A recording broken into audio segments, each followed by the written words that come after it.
looking for a marriage, lightning man. All your worries, gonna be alright. Sign the judge and jury, and we'll be up all night. You better check for pose. You better check for pose. You better check for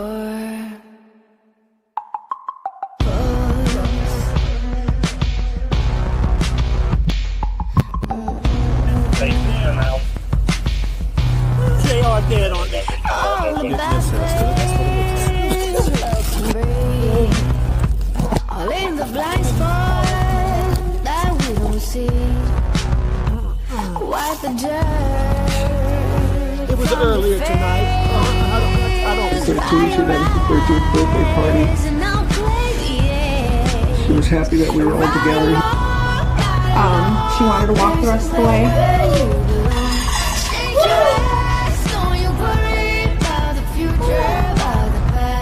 You will hurt the ones that love you, and they will hurt you right back.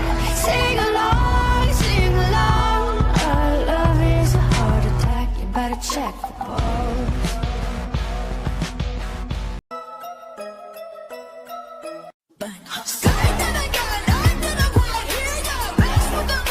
Welcome back to What's the Obsession True Crime. In this video, we are going to be talking about the so-called stalking scandal. True crime content creator Lauren from the channel Hidden True Crime has made public claims that this woman, Christina, has been stalking her. And really, y'all, you and I both know that is just the tip of the iceberg, and that is old news at this point because so much has happened in the story, what I call the Lauren Matthias Stalker scandal shit show, since she first did her 9-hour live stream accusing Christina of stalking her, and it involves abuse of power. We're talking even law enforcement, fighting for control of power, what I believe to be pathological, very poor and frightening behavior, and even crimes. We're going to go over it all tonight.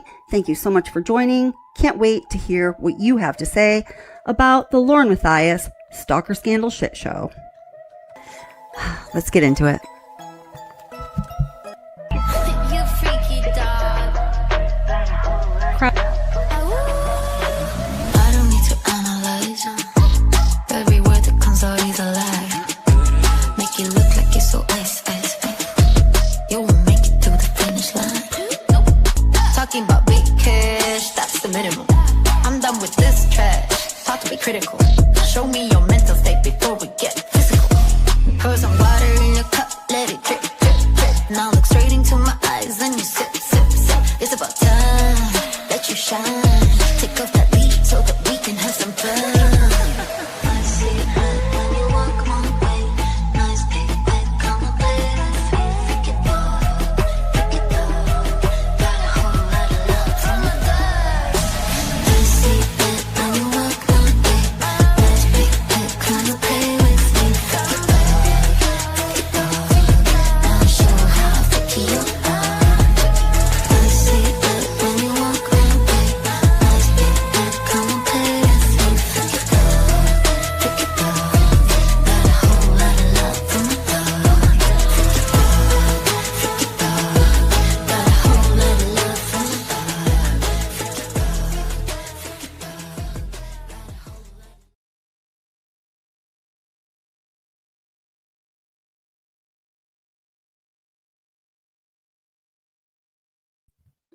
All right, everybody, welcome back to What's the Obsession live stream. It's so great to see you guys. I'm sorry we are just getting going on this live stream tonight. I wanted to do this weekend, but I just had to take some time for my career job. For those of you who don't know, I'm a behavioral therapist, so I'm going to be talking about some things that have been going on with this, what I call the Lauren Matthias Stalker Scandal shit show. Copyright, trademark, don't use it, I'll sue you. Just kidding. I've only copyright strike somebody in almost 5 years, and that's because the jackass just wouldn't pay attention. That I was like, hey man, can you just give me credit for my video? You know, it's just not something I do. But here we are. We're going to do a live stream tomorrow night as well, because guys, there is so much to talk about. And if you have been following this case, and I know that some of you have, because I see you in chat and I see you in the other chats that I've been in, there's so many creators putting out really great content on this topic. And let me tell you why this topic is important. This is not just talking about some drama between YouTube creators, you know, the behind the scenes stuff that I really do not like to get involved in. I do not like to talk about. I don't like to go there at all. It just kind of feels like a waste of time for me.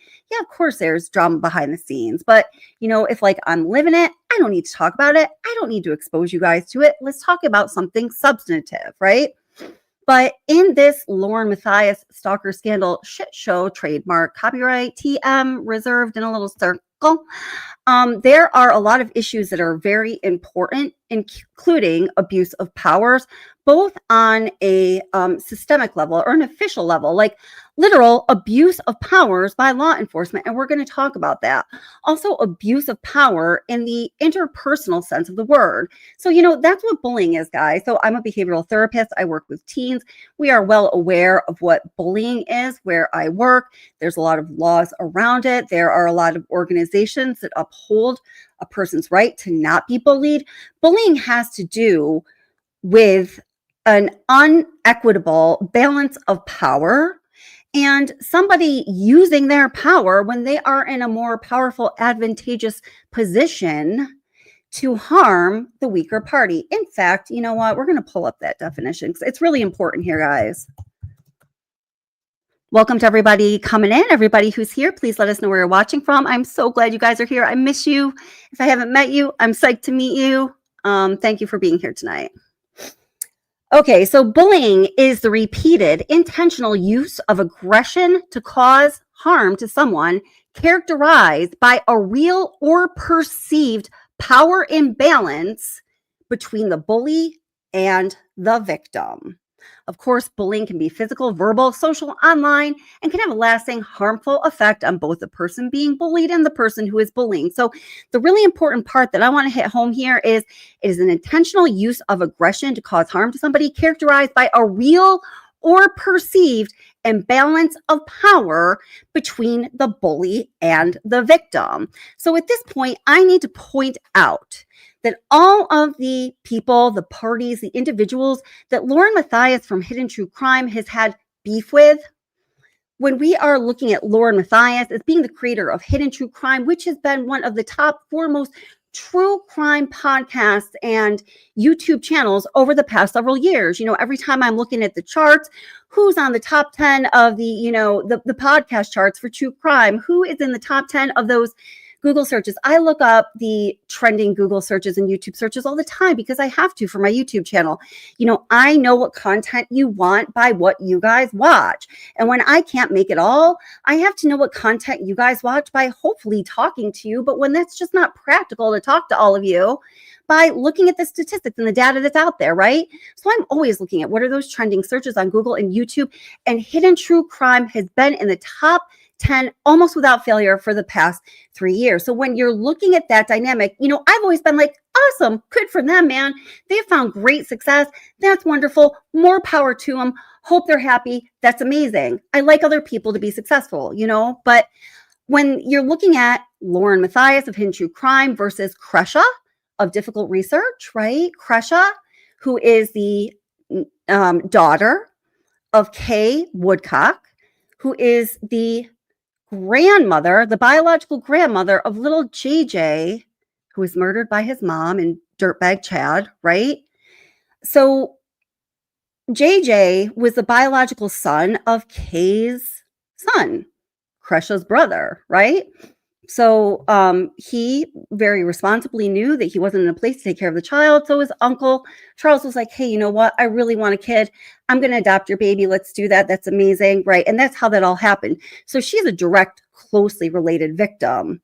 And when you're looking at the power balance between Kresha and Lauren Matthias, in the sense of, you know, in the true crime world, because that's where we are, it is ridiculous. When you're looking at the power imbalance between Lauren Matthias and Christina, her alleged stalker, it is absolutely astronomical. It is very clear who the bully is in that sense, so we can put that straight to bed. Before we get started, we haven't heard anything recently from that alleged stalker. And I put that in air quotes because I by no means think that Christina stalked Lauren Matthias. You know, I try to often reserve my opinion and just present the information and let you guys decide, but I have a very strong opinion on this, and I'll tell you why I have every opinion that I have about this case. And I'll also tell you, even on my small channel perspective, the backlash that I've gotten for speaking out the way I have about this case, it's literally been like no other.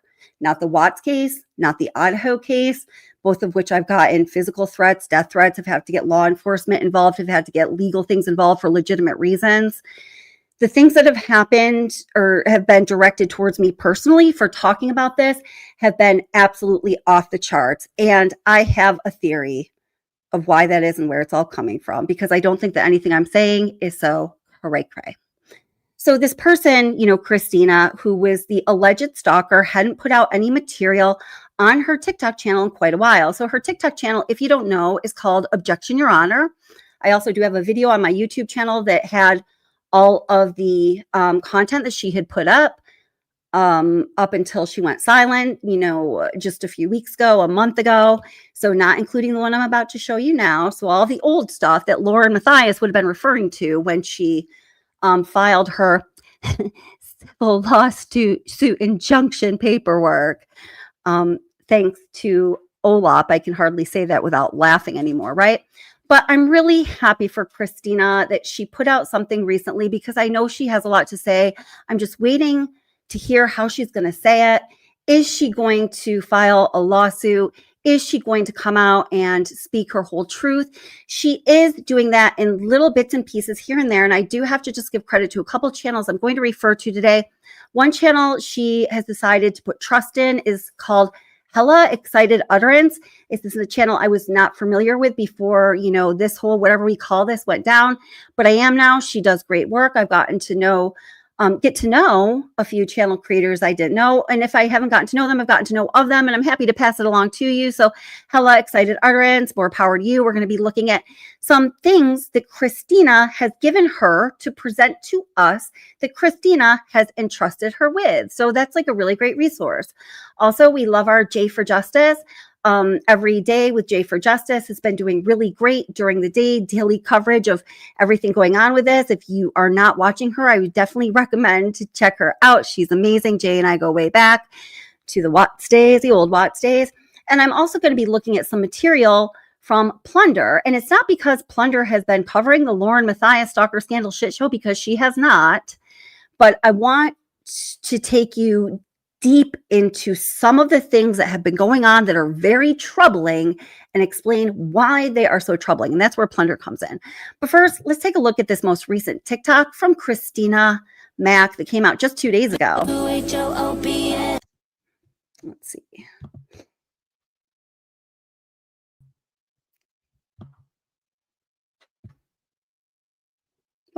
Just got to make that bigger. Okay, gotcha. All right.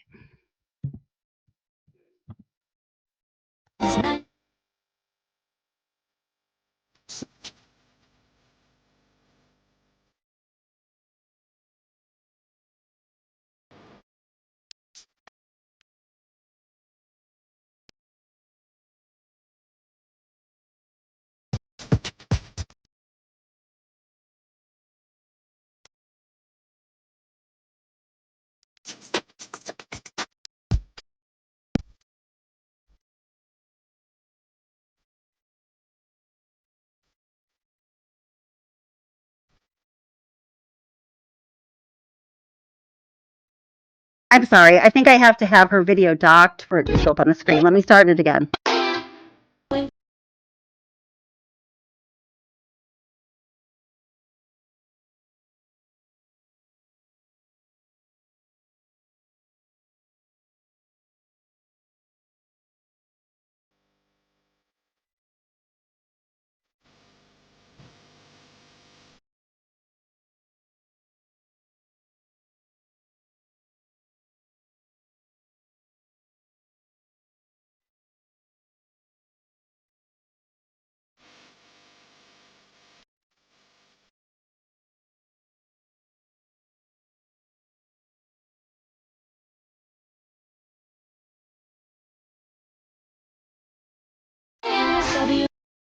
Okay, so that's her video. I'm just really proud of her. I didn't know Christina before I started. I still don't know her. I just reached out to her when I was going to make the video of all of her TikToks just to make sure that was cool. There wasn't going to be any problem for her, any fallout for her if I did that. And it's the only interaction I have with her. I do want to point out, I think she's very beautiful. I think that has something to do with all of the discontent with Lauren, with this woman, but we're going to get into that in a minute. So what it says, and again, this is her TikTok site, page, whatever we call it, Objection, Your Honor, as you can see right there, posted 2 days ago. She says, let's be clear. I saw the pattern. I saw the behavior. So I walked away. Ain't no harm in that, girl. I didn't reach out. I didn't look back. I didn't enter her space. I ended the friendship and I never second guessed that decision. Staying silent would have felt like giving harmful behavior a pass, especially when vulnerable people were being affected. I didn't create the problem. I didn't bully, harass, stalk, or trash talk. I described behavior. If that makes anyone uncomfortable, as Lauren says, direct that discomfort towards the actions, not the person naming them. Right? I just personally think that that is freaking amazing. What do you guys think about that statement? Oh, look, I have applause. Good job, Christina. Good job. StreamYard just gave us some sound effects. Okay. So let me just read some comments here. Boop. All right. Her hair is so pretty. Her hair is so pretty. She's a very pretty woman. Very pretty, very attractive woman. Oh God, Dr. John and Brad Pitt. We're not going to go there just yet. Not just yet. Yeah, Kylie. Yeah, why are you not reading those messages, girl? Break it for us. Break it for us. Come on up and tell us what's going on.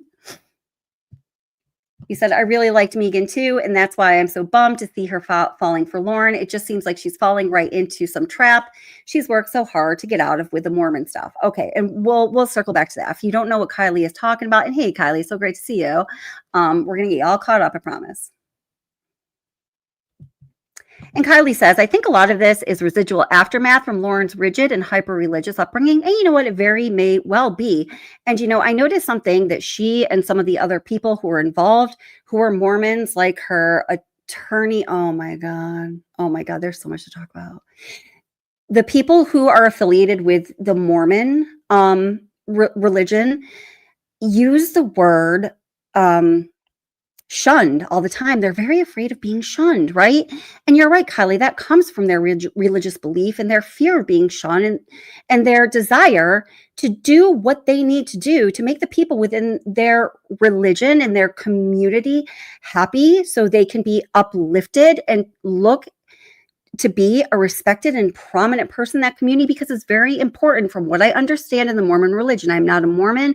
This is just from what I understand, right? And I do think you're totally right about that, but still, and I know that you know this as well as I do, Kylie, so I'm not schooling you here, girl.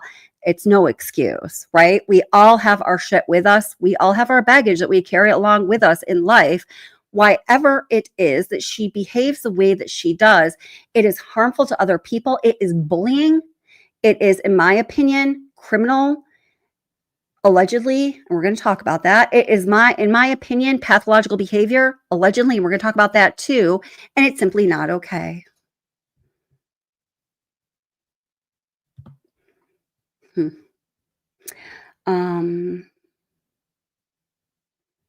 Yeah, Mary C says about Christina's comment, I think it's a classy comment and she better not end up in court over it. You know what? I think if she did end up in court over it, I think the judge would laugh them out of the courtroom.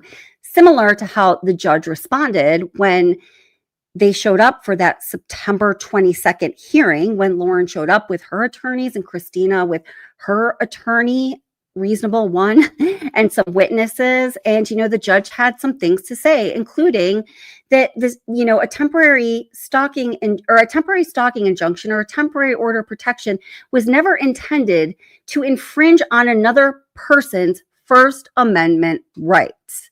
Many of us heard that. We listened to the audio. I have that whole hearing on my channel. You can find other places as well. I think the judge was very clear about that. Let it be known. There's no doubt about that. And it was my opinion that he was pretty dismayed or maybe even disgusted that his courtroom was being used in a way to manipulate rather than to uphold justice.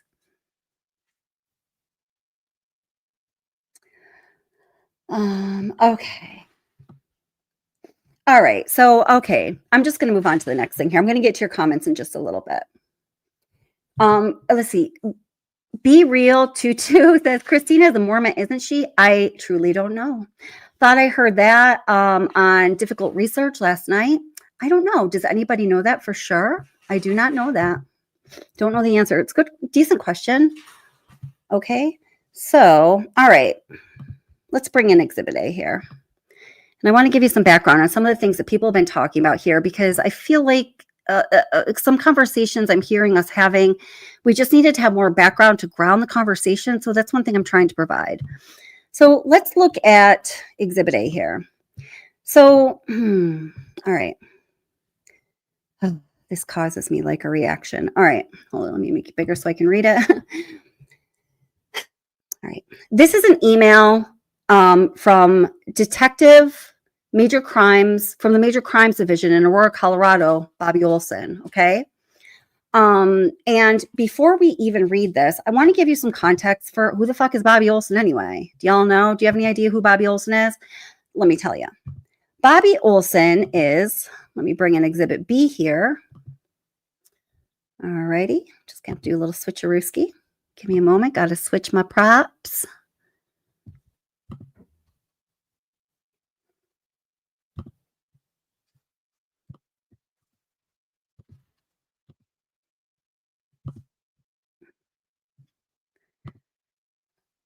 Bobby Olson. Well, this is the inside of Bobby Olson's jacket. She was carrying, I think, what was a serendipitous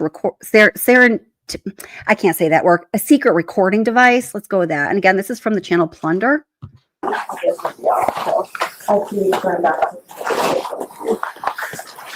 Sure. Well, I'm Bobby Joe. Hi. Nice to meet you. I'm from Aurora. As you know, Brandon. I just recognize you. It's been a very long. Okay, so you probably just heard her say, I'm Bobby Joe. She is talking to one of the mistresses of the dentist who murdered his sweet wife, Angela James Craig. Okay, so this just went to trial not too long ago, within the past year. Let me bring in something else. And, you know, this is what's the obsession after all. So let's just connect this whole situation.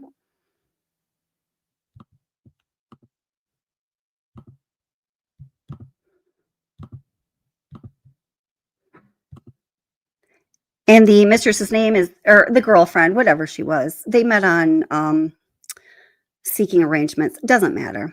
He's the murderer, not her. Carrie Haggeseth. So she is here being interviewed by Bobby Joe Olson, who Lauren Matthias later interviews on her channel, Hidden True Crime, apparently related to the James Craig murder of his wife, Angela, that murderous dentist. So listen to what Carrie, the mistress / girlfriend of James Craig, says here too. And again, this is Bobby Joe Olson she's talking to in the kind of white patterned coat. Do you want my card, or is it easier just on the? Your name sounds familiar. Bobby Joe. Okay, did you do the investigation with the Watts family? I did not. There was another Bobby Joe, I swear. I was like, totally watched that deal in. Yeah. Okay, So this is the Aurora, Colorado police, just to connect it to the Watts case. That was near where, you know, Nicole Cussinger lived. The Aurora PD was certainly involved in the Watts investigation. So Carrie Haggeseth, the mistress, says, were you involved in the Watts case? And she's like, oh, there was totally another Bobby Joe involved, which there wasn't. But that's cool. She watches Dateline. We like her. She's a true crime fan. Come on over, Carrie. Come over, hang out with us on What's the Obsession. What do you think about the Lauren Matthias Stalker scandal shit show? So Bobby Joe Olson was the lead detective on the James Craig murder investigation. At least for part of the time she was. I do know that. So how does this relate to the Lauren Matthias Stalker scandal shit show? Okay, that's where this email comes in. Okay, so now this is in regards to CrimeCon. Now, do you remember CrimeCon took place September 5th through 7th, 2025, just this past fall, this past September. Now, Lauren Matthias had Christina Mack, her alleged stalker, served through her husband, because when the papers were served, these kind of papers need to be served in person. Christina was already en route on flight on a jet plane going to CrimeCon, and Lauren Matthias well knew this was happening. Christina bought her CrimeCon ticket for 2025 when she went to CrimeCon the previous year using Lauren's ticket that she didn't use because it was so important that she was at the Chad Daybell sentencing because, she's part of the family. She's in with the Vicks, So this email from Bobby Joe Olson, who Lauren Matthias interviewed, I think 2 or 3 months ago on Hidden True Crime related to the James Craig murder case, says, "Hello, worker bees." Now, first of all, we just need to pause there because she calls the law enforcement officers who are on the beat and who are going to be patrolling and who could possibly be at CrimeCon worker bees. I just have to give that a big WTF. Hello, worker bees.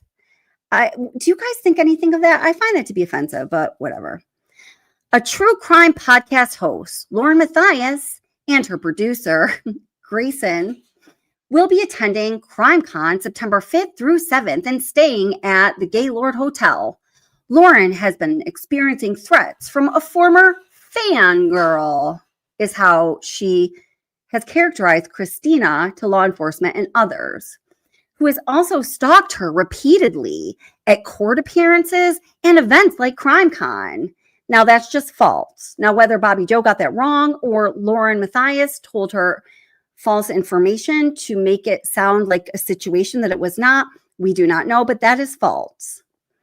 A Utah judge issued a no contact order today, September 4th, 2025. So here we have confirmation, guys, that the no contact, the temporary order of protection, the temporary no contact order was signed by the judge on September 4th, 2025. What day does CrimeCon begin again? September 5th, 2025. Against Christina Mack, her birth date, prohibiting her from contacting Lauren, her family, and her staff. The court includes a stay away order specifically mentioning other and lists the 2025 CrimeCon Expo in Denver, Colorado, scheduled September 5th through 7th. Damn, honey bun, we should have gone.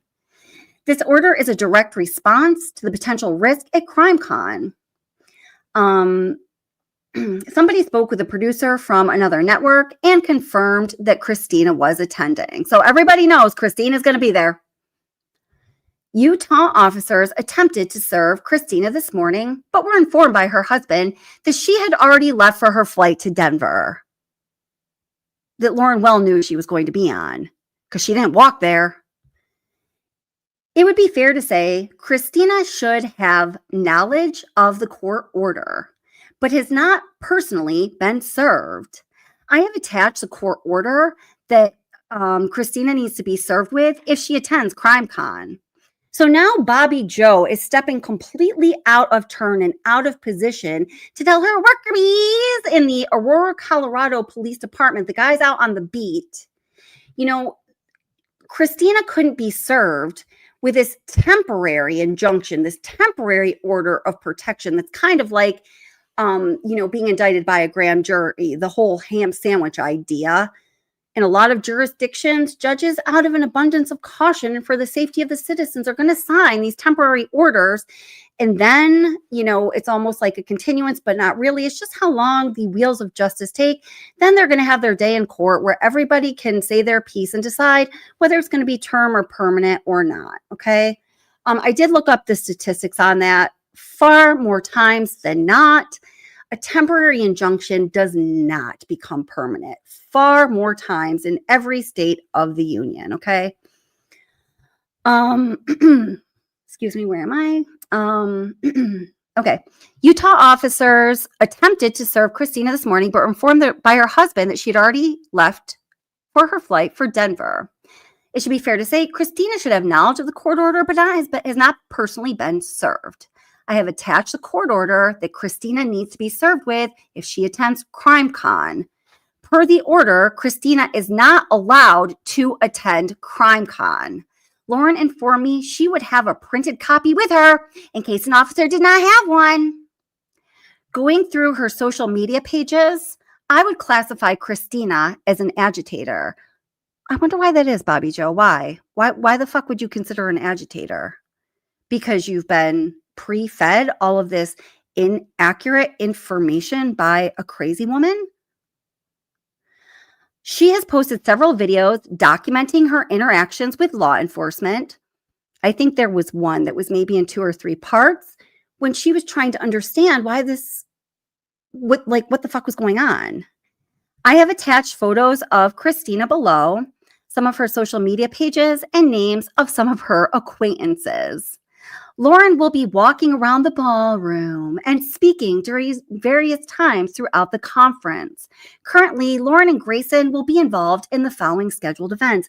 And then she lists several scheduled events. Guess what? They were not there for jack shit other than to be like walking around like if Honey Bun and I made it this year, like we were going to try to, but we're going to hit Vegas. I guess this kind of turns me off to it, but Vegas is Vegas. They were just there like any of us would be if we all decided, hey guys, let's go to Crime Con. Let's get some tickets and go together, right? Just like any of us. Okay. Yeah. They just walked around. That's right, girl. They just walked around. They were not presenters. They were not paid. They were not reserved. They were not retained. Their services were not requested on any formal level. They were just there feeling like they were all fucking important. Lauren and Grayson have real safety concerns regarding Christina and her friends. The threats have been directed towards Lauren. Has anybody yet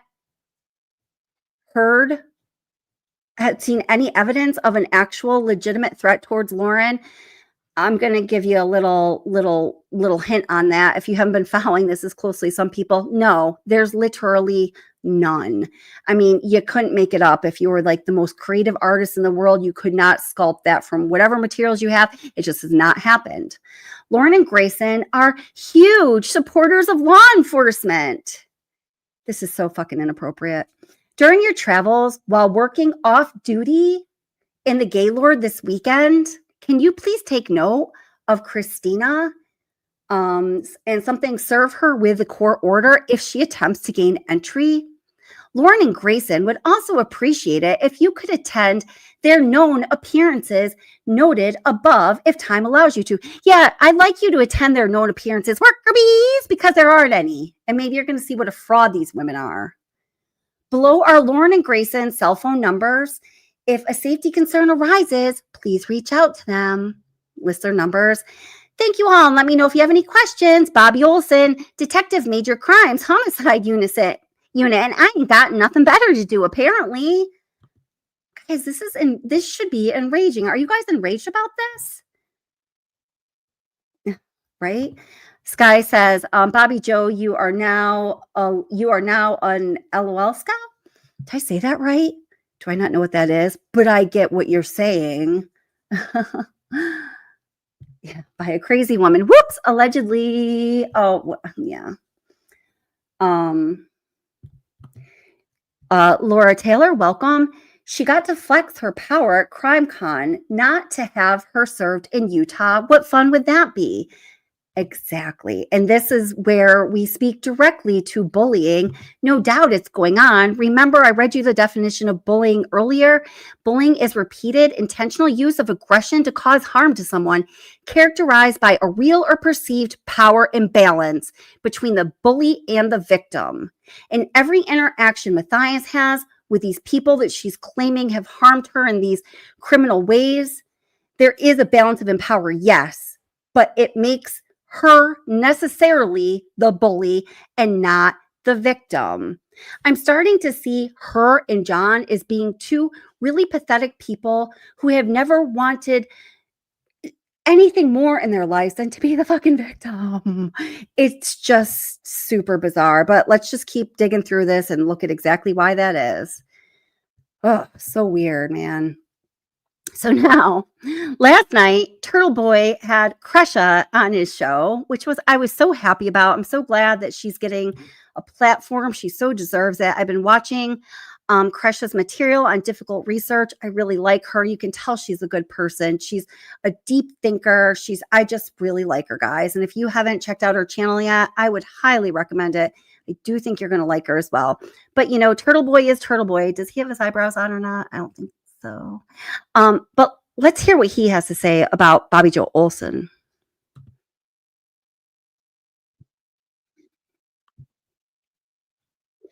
Oops. Oh, I didn't catch that. Hold on. I got to go back a little. Sorry, I didn't bring it into the stream yet. Oh, I don't know if you heard what she just said, but this is very interesting. Sorry, guys. Let me just cue that up.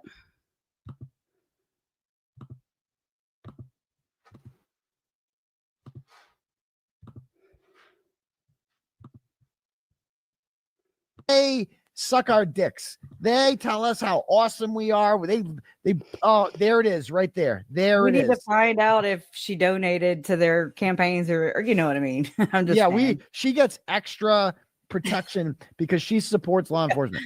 During your travels while working off duty at the Gaylord this weekend, can you please take note of Christina MacArthur and serve her with the court order if she that is such an inappropriate line. Lauren and Grayson are huge supporters of law enforcement. That is beyond inappropriate to say that. And a homicide detective. He's a homicide detective. Oh my God. Detective Major Crimes Homicide Unit. And that worker bees really worries me because that has to do with Mormonism. That's Deseret, the state of Deseret. I'm calling him right now. Hold on. I have to call him. It's her. Detective Major Crimes, Bobby. Oh, Bobby. Oh, okay. Bobby with an I. Okay, I can call him Bobby right now. 761. We're calling her right now. Let's see what she says. Do you mind? Do you mind being here for this call?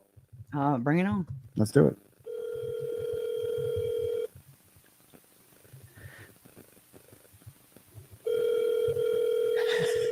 This is nuts.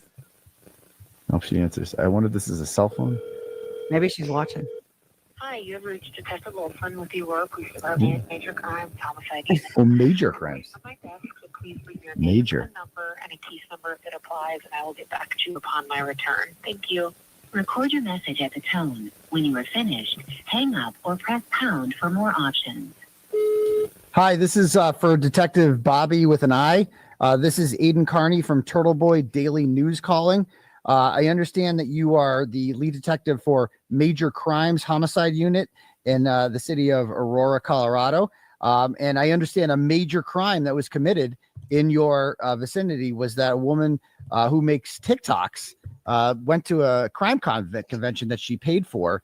And I'm reading an email right now that you sent in which you said that you guys were going to find this lady, Christina MacArthur, because she makes really dangerous TikToks. And I was kind of looking for a comment from you about what particularly was dangerous about the TikToks, what was threatening about them. I also noticed that you say in the email that Lauren and Grayson, who are totally normal people, by the way, Grayson is totally not like in a cult or anything like that. And she doesn't look like she has a paper plate face or anything like that either. You said that they're huge supporters of law enforcement and thus are more worthy of your protection than anyone else.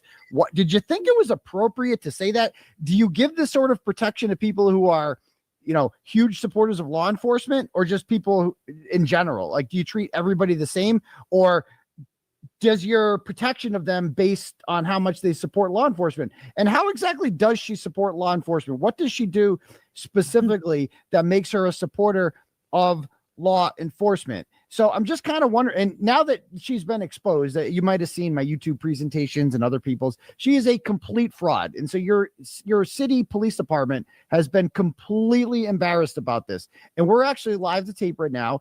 We are doing a show, reading your stupid email that you sent out to all sorts of various city officials, warning them about a lady on TikTok. You even put the known associates. You got a whole bunch of really dangerous people like Janice and Lindsay and Lori and the other Lindsay and Liz and Gemma and Julie and Emma and all of them. So I wonder, did you track down these scofflaws, detective crimes? I know this is really serious. I'm sure there's no like murders or anything in Aurora that, need you guys to keep an eye on. So thank you. I just want to thank you for keeping CrimeCon safe from dangerous TikTokers out there. And if you could just give me a call back, I'd love to talk to you because I got more tips on this detective major crimes. So give me a call back, Bobby, with an I, and we'll talk soon. Bye. I don't know if she's going to call back. We'll see. Okay. You rock. Thank you. Yeah, I don't know. I mean, maybe as soon as they're major crime. Okay, so he brings up some really important points because, we read in this letter from Bobby Joel Olson, that major crimes detective of Aurora, Colorado, that person who was, at least for a good amount of time, the lead detective on the James Craig murder investigation when he murdered his wife and mother of 5, Angela. She says, hey, worker bees, Lauren and Grayson are big supporters of law enforcement, and they feel uncomfortable. They feel uncomfortable, although she can't cite anything specific. And what she does say is incorrect. Okay, they feel uncomfortable. I can't say the way Lauren says uncomfortable, so that's why I'm saying it like that. But she had absolutely no place in doing that. And here's a copy of the court order. So, hey, by the way, if you run into this beautiful, seemingly very kind woman, Christina, make sure you serve her with these papers, the papers of which it is not your duty to serve to the respondent. They've already been served, in fact, in person, the way that they need to be by law to her husband, who Bobby Joe herself said, it is reasonable to assume that Christina would know about the temporary no contact order through her husband. So why the fuck is Bobby Joel Olson of the major crimes unit, we're talking like murders and stuff, telling them to go double down on that bullshit paperwork, go chase someone around. She says, when you're off duty at CrimeCon this weekend, and serve her with these papers. What the fuck is that about? I mean, Now, let's see. Just a couple comments here. Now, I'm going to read some comments here. I'm going to read comments. Some of these things I'm very interested in, what people are saying here. The comments I'm going to read. There is so much going on with this Lauren Matthias Stalker scandal shit show that I can't possibly verify everything that we're talking about here. So there's going to be some speculation. There's going to be some me being having curiosity and wanting to read people's comments. So I'm just going to say that right now. So we're going to chill the fuck out. Nana Pops 1104, thanks so much for being here. Turtle Boy had pictures of Lauren at CrimeCon. Most pictures, she has a general pass. Sorry. But there are a couple where she has a speaker pass. Bobby Joe, major detective, is with Lauren when she is wearing a speaker pass. That is damn curious because she ain't was no speaker. Oh, goodness. Oh, yeah, y'all. If you haven't, please do the YouTube thing. Hit the like. I'd really appreciate it. Thank you guys so much. Let's see. So Laura Taylor. Welcome, sweetheart. How are you? I've seen you over in Every Day with Jay for Justice. It's been good reading your comments and chat there. Turtle Boy was a sport blogger and with Karen Reed into crime. I guess he now found him with the Aaron Hernandez case. I guess you're just explaining Turtle Boy. Now, I feel like personally, Turtle Boy is one of those people where I don't think anyone could agree with him all the time. I enjoy him because he's refreshing. He certainly is not afraid to stand up for what he believes is right and just. And I appreciate that in anyone, even if I think their idea of just is, not like my own. I appreciate a person with a sense of justice about them. And I appreciate that in Turtle Boy. It's not to say that I agree with everything he thinks or says, because I don't. It'd be hard to. He says a lot, right? But there's that. Yeah, this is why I'm wondering if Christina is going to eventually sue Lauren. She said she was in Every Day with Jay for Justice's chat the other day. And as I told you, that other channel that I just found, Hella Excited Utterance, the links are in the description here, guys. And I'll put Turtle Boy in there too. Not that he needs my help, but I'll do that anyway because it's the right thing to do. Thank you, Turtle Boy.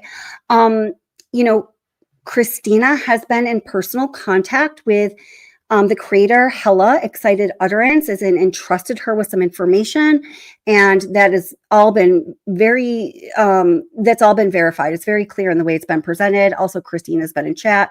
She backs it up. It's very clear to me. I'm just going to tell you that. I wouldn't say if I wasn't sure about it.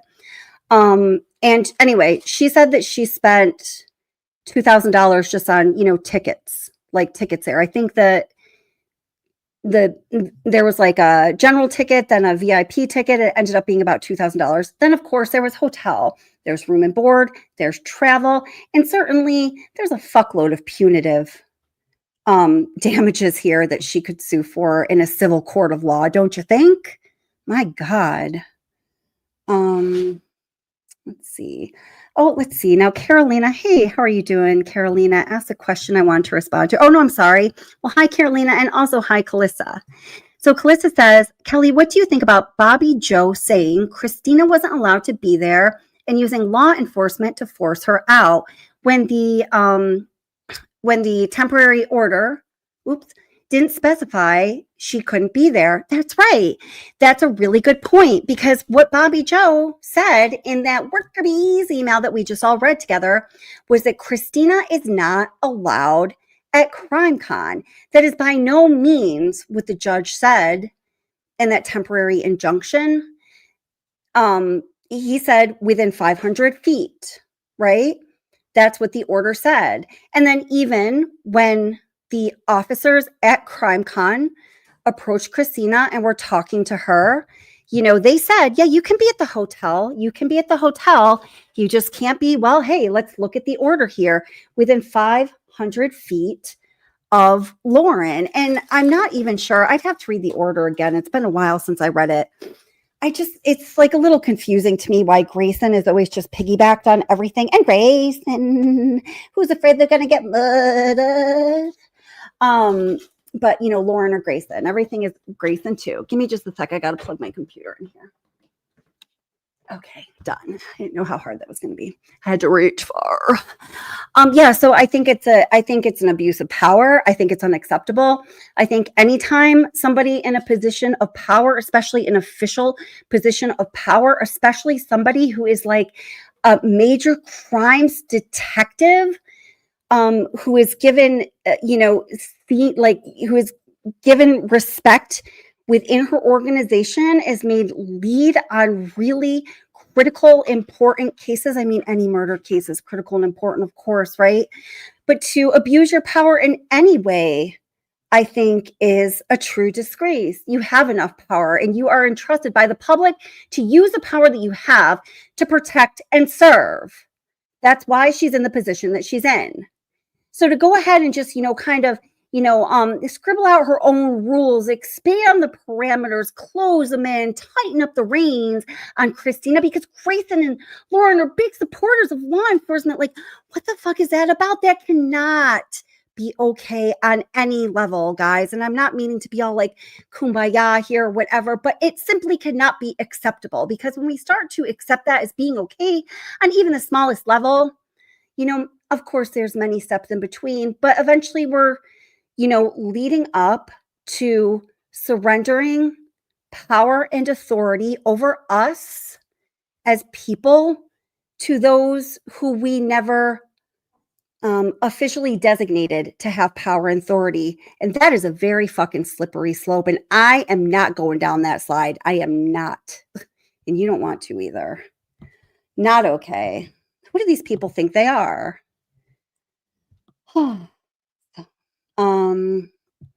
So Christina, yes, needs to be reimbursed for her ticket, and in my opinion, a hell of a lot more.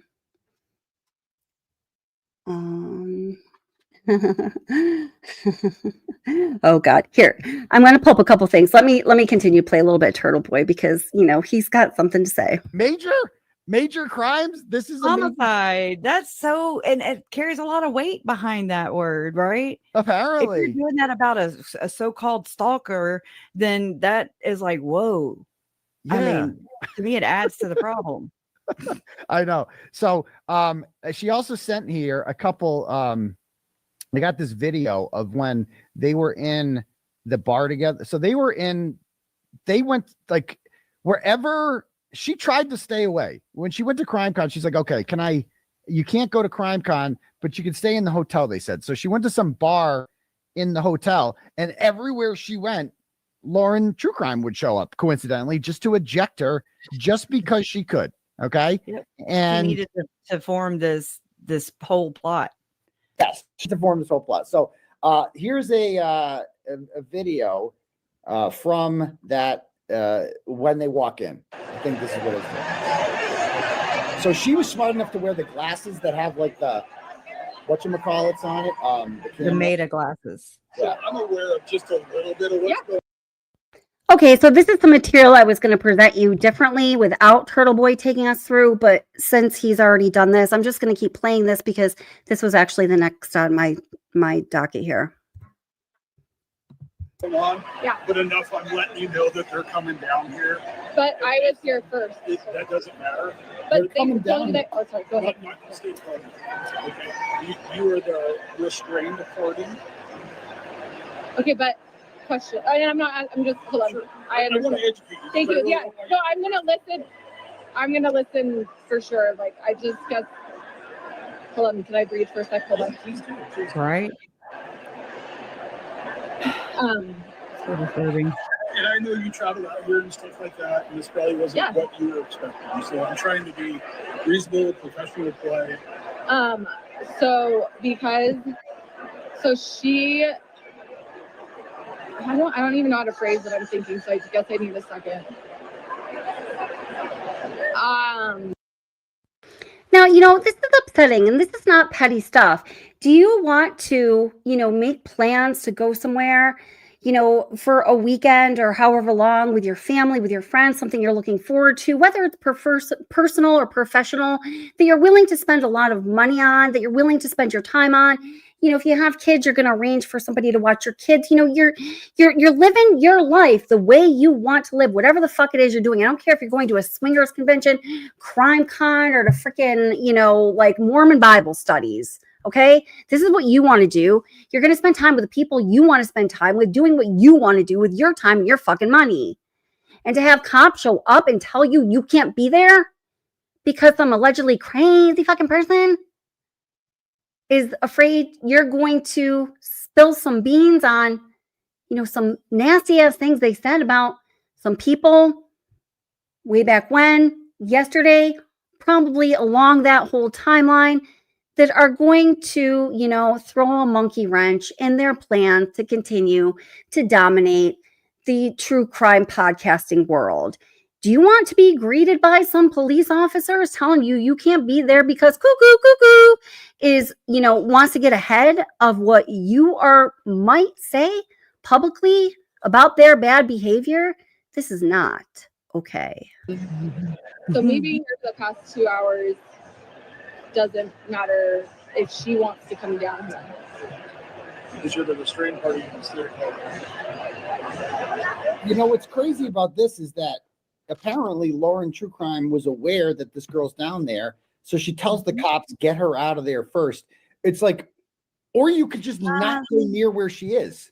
I think some of the footage I saw was Lauren and Grayson going in and Grayson identifying Christina and saying, yes. Yeah, I think this was the first video right here. Wild. She's smart for those glasses. She just walked off. There's Lauren. Yeah. She ID'd me just now. Sorry, I'm recording you. Pin is right there. She just walked off. Lauren, right? She just walked off. She ID'd me just now. I'm sorry, I'm recording you. Wow. And not to mention, whenever they served Christina, when she was sitting on that little table or whatever, and she was pulling all the things out of her purse, and they served her at Crime Con, I guess you could say, and told her that the only place she could go was the bar, and the hotel, and that's where she's at. And she had bought the premium tickets and all the things because Christina was on a show called Trial Watchers, which I found that keyword phrase in Lauren's on Social Grip or whatever. You can go and look at the channel analytics for Hidden True Crime, and I saw Trial Watchers, plain as day in the search engine optimization area, and I'm just like, is she jelly, of Christina? Yeah, apparently. So she's not just. Because Christina was being interviewed in some documentary that was talking about the making of, true crime documentaries. Because Christina is a photographer. She's a very, very talented artist, if you don't know that. Now, before we go on, and again, I don't have any connection with Christina. I have no skin in the game. I'm just calling it how it is. Like, you know, she just, to me, comes across as a decent person, right? Just, you know, that's done. End of story, okay? Let us together review the words of that temporary civil stalking injunction so we can judge all of this appropriately, knowing exactly what was said, because all of us, including myself, have asked some questions. I can't remember if it was exactly like this or exactly like that. So let's just get some clarity on that, because that's what we try to do here at Watch the Obsession. Try to clear up the not clearness. All right. Okay. Let me just make sure you guys can see that okay. Let me take this down. Make it a little bigger. All right. So, okay. Amended temporary civil stalking injunction and all the, you know, the legalities. The petitioner's attorney, Dotson, no. Dude, this guy's a fucking trip. If you haven't heard about Mr. No, we're going to talk about that a little tomorrow night's live stream. I'm going to do a live stream tonight, tomorrow night, and Wednesday night on this topic. Because one live stream is not enough. They're both posted already. They'll be right around 9 o'clock the next 2 nights, okay? And then we can roll in Thanksgiving together, because I'm so thankful for you guys. So, you know, it describes a respondent, Christina. And then it says, findings. The court has reviewed the petitioner's request for a stalking injunction and finds that A, the court has jurisdiction over the parties and the case. B, there is a reason to believe stalking has occurred. And C, the respondent is the stalker. Oh, Judge, man, you got this wrong. D, the respondent has the right to a hearing if he or she asks for it, but not in enough time to, you know, put a big dig into Christina and make sure that she don't take any of Lauren's shine at CrimeCon, you know. It says, obey all orders initiated by the judge. Violation of these orders is a criminal class A misdemeanor, punishable by up to 1 year in jail and a fine. Ain't nobody wanting that. A second or subsequent violation can result in even more severe penalties. Okay, so this is checked. Personal conduct order. Do not stalk the petitioner. This means you must not do things such as follow, threaten, or defame the petitioner in a way that would cause a reasonable person to suffer emotional distress. And now this is important. We are referring to the reasonable person standard, which Lauren Matthias clearly is not. We also now know that her husband, John, is not either. But if you don't know that yet, this will be revealed to you over the next 3 nights, okay? That would cause a reasonable person to suffer emotional distress or to be afraid for the person's safety or the safety of another person. For a legal definition, you can look at the Utah Code, okay? This is also checked off. No contact order. Do not contact, phone, text, mail, email, or communicate in any way with the petitioner and any person listed on page 1. So that's going to be John and Kristen. Of this order, as well as any person listed below, just for good measures, they list them twice, either directly or indirectly through a third party. Also checked off is a stay away order. Stay away from, well, it's not checked off, so I'm not sure. But then checked off is, well, in public, respondent must remain at least 500 feet away from petitioner where reasonably possible. In a courtroom or other closed space, respondent should remain as far away from petitioner as possible. You know, and I'm sorry, this is the order that was amended after they had that September 22nd hearing, I think. But it's okay, because this is still important to know and read. Let me just look at the date on here, make sure that's correct. It'll probably be at the bottom, Kel. Probably be at the bottom, or maybe not. Or maybe it's nowhere. We're just supposed to guess. Okay. Okay. Yeah, I see. But let's keep reading this. It says warning to the respondent. So that would be Christina. Attention, this is an official court order. No one except the court can change it. If you disobey this order, the court may find you in contempt. You may be arrested or prosecuted for the crime of stalking and any other crime you may have committed in disobeying this order. That sounds fucking scary, man. I don't want any of that. This order will remain in place until the hearing on the request for civil stalking injunction scheduled for October 16th, 2025. Dun-dun-dun. That is the hearing that Lauren called off, she says, because Lauren Crime was going to be there. But is that really why? I think the judge in the September 22nd hearing made it very clear that Lauren was not going to get a term or a permanent order for the reasons that she wanted that order and to serve the purpose Lauren wanted it to serve in regards to Christina. And that was to shut her the fuck up, because Lauren just didn't want to hear what she was saying. And she certainly didn't want anyone else to hear what Christina was going to say because it didn't make her look good. This order is valid in all U.S. states and territories, the District of Columbia, and tribal lands. If you go to another U.S. state or territory or tribal land to violate this order, a federal judge can send you to prison. Okay, so don't have firearms, okay? So that's that. Okay, so that was the amended one. Let me see. Let me continue to play a little bit of Turbo Boy. I'll see if I can find the original one before it was amended.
Yes, Christina, I think so sadly for you, it is so super clear that you are not the one causing the harm here, by no means.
Oh my God, you guys haven't had any sound?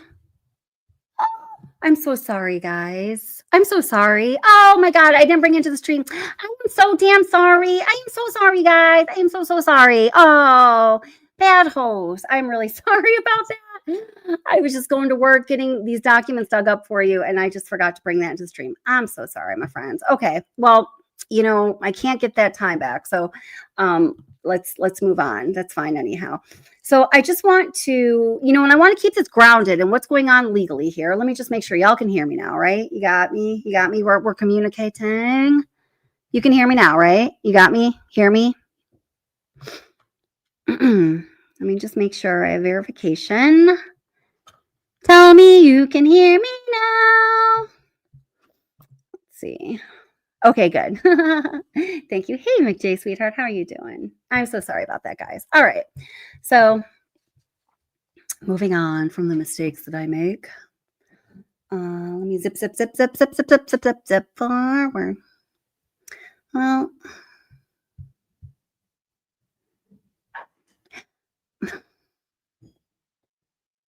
yeah. Okay. So, well, I never even brought that into the stream, so I ain't switching anything. But here, I'm going to bring something into the stream here. I'll make sure you guys have sound this time. All right. So this is, if you aren't familiar with the channel, again, I was not. Oh, well, I'm okay. So we are going to be watching Every Day with Jay for Justice. And Jay is watching during her stream on that channel, Hella Excited Utterance, both linked in the description, both doing great work on this, both great channels. Check them.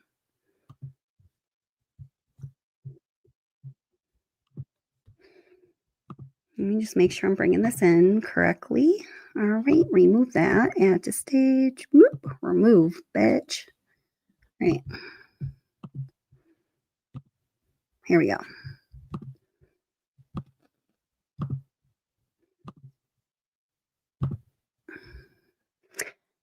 Every Day with Jay for Justice brings you Hella Excited Utterance with some content played here on Watch the Obsession. I'm glad we are all a friendly community. Go back a sec to this whole thing with Bobby Joe for a minute. So who's Bobby Joe? Yeah, she's going to tell us who Bobby Joe is. If you're not familiar, here you go.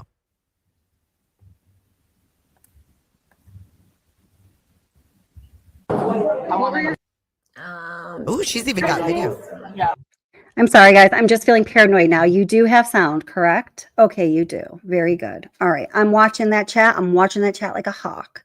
Not like a Jen Soto style hawk, but like a hawk, like a real hawk. Vaughn and Raymer. Thank you guys. Thank you. We appreciate Aurora. You guys have, I was talking to Bobby Joe this morning. This is the first people that listen to us. Oh. Well, we got.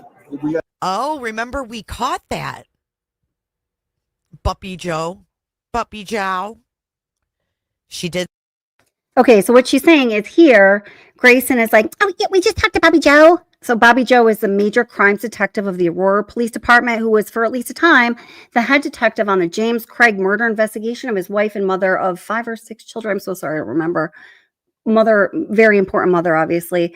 You know, this is the kind of shizzle that Bobby Joe is getting into now, ordering her worker bees to protect these two. Say that. Here, let me put the captions back on. Remember that part? You're the only ones that would listen to us. Thank you.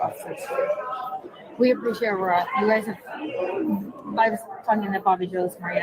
This is the first people that listen to us. She goes, I was talking to Bobby Joe this morning, and I was telling her that you guys are the first people that would listen to us. Dude, fuck that. Everybody's been listening to you two whine. What are you talking about? We appreciate Aurora. We were telling Bobby Joe this morning, this is the first people that have listened to us. Look at Grayson. Oh, I just love you, Lauren. I love you, officers. Love me.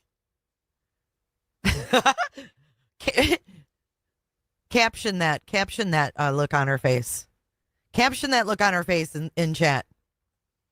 I was talking to Bobby Joe this morning. This is the first people that listen to us. Well, we got information emailed to us the other day. Right. So this is where we got the idea that there was a Bobby Joe involved in the first place. Okay, so I had no idea who Bobby Joe was, right? We had heard her say, oh, when I talked to Bobby Joe, well, we didn't know who Bobby Joe was, or at least I didn't at the time, but this is really super interesting. What's up, Bossane? This is really interesting that they're sitting around hanging out with a detective of a high-profile case, James Craig, that Lauren attended. She was attending that instead of being home for her husband's birthday and anniversary, I believe. I believe that's what she missed to attend James Craig. But now, hi, Miss Buchanan. Now they're sitting there close with this fucker. We're going to see emails too. This name drop by Grayson. They love on the name Friday dropping. on this body, on this Yes. on this body cam. Grayson. Yeah. Right. So she drops this name, Bobby Joe, and she says, "This is the first time people have listened to us." Right. I was talking to Bobby Joe this morning. This is the first time people have listened to us. Yeah. Of course, And- there, Grayson. Yeah. Oops.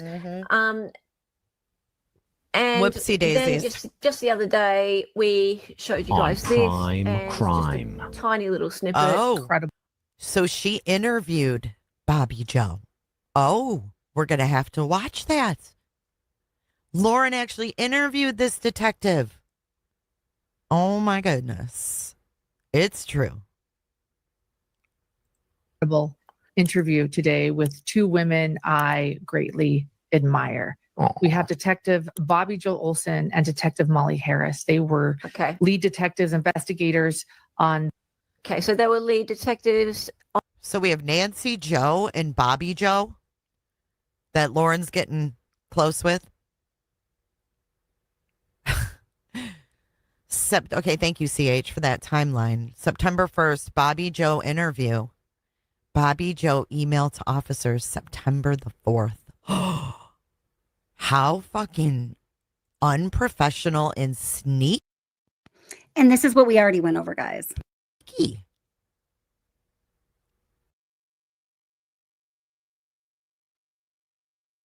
I'm just going to move forward through this because we already read the worker bees email. I'm intending to get to something else here. 40, from tragedy to justice inside the Delphi investigation. And what Jay is reading now are the events that they were supposedly, supposed to be at. These are things like they were planning to go to, like when I go to my local carnival, maybe I'm going to plan to watch tractor pull at 10 a.m., but it doesn't mean I'm pulling a motherfucking tractor. It's like that. The prosecution, S. Hendricks. See that? Susan Hendricks. She's piggybacking off. Remember Susan Hendricks? Is that what you were going to tag me in? I never did see your tag, Young Black. You were like on it, though. Thank you, girl. Thank you, girl. Remember Susan Hendricks was on the bed? She's like, oh, I'm going to go do the Clue Awards. We had extra security. Remember the extra security? Yes, it says fangirl. And remember, Lauren said, oh, the cops said that they were on my coattails and whatever. Then you have the 4 p.m., the Daybell case with Nate Eaton. Then Saturday, you have at 10:20, Hope, Heartbreak, and Justice, the Delphi case, Susan Hendricks. And 10:20, oh, it's the same thing. So, all right, I'm going to move past this because this is all good stuff, okay? The link to this video is in the description if you'd like to watch it in its entirety. There's some really important stuff we need to get here to link it back to the legal actions that are going on in the documents and just how this is the Laura Matthias Stalker scandal shit show getting shittier every day. Like, I'm in a lose-lose situation. Well, and when it comes to restraining orders, I'm not going to lie, it is. This is Christina talking to the officer that let her know she was not allowed. There's Megan. Allowed to be where she's at. This is what I was trying to play you through Turtle Boy's channel when I didn't have the audio. So sorry. So we're gonna, let me just make sure I'm in the right spot. Give me just a sec. Fudge Nickels. We're gonna take a 90-second intermission so I can get you cued. Okay.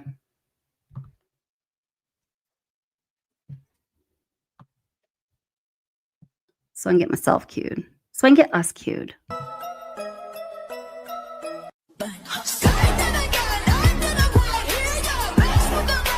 Welcome back to Watts the Obsession True Crime. In this video, we are going to be talking about the so-called stalking scandal. True crime content creator Lauren from the channel Hidden True Crime has made public claims that this woman, Christina, has been stalking her. And really, y'all, you and I both know that is just the tip of the iceberg, and that is old news at this point because so much has happened in the story, what I call the Lauren Matthias Stalker scandal shit show, since she first did her 9-hour live stream accusing Christina of stalking her, and it involves abuse of power. We're talking even law enforcement, fighting for control of power, what I believe to be pathological, very poor and frightening behavior, and even crimes. We're going to go over it all tonight. Thank you so much for joining. Can't wait to hear what you have to say about the Lauren Matthias Stalker Scandal shit show. Let's get into it.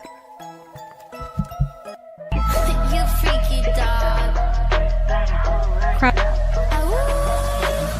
don't need to analyze every word that comes out is a lie. Make it look like it's so ice. You won't make it through the finish line. Talking about big cash, that's the minimum. I'm done with this trash. Talk to be critical. Show me your mental state before we get physical.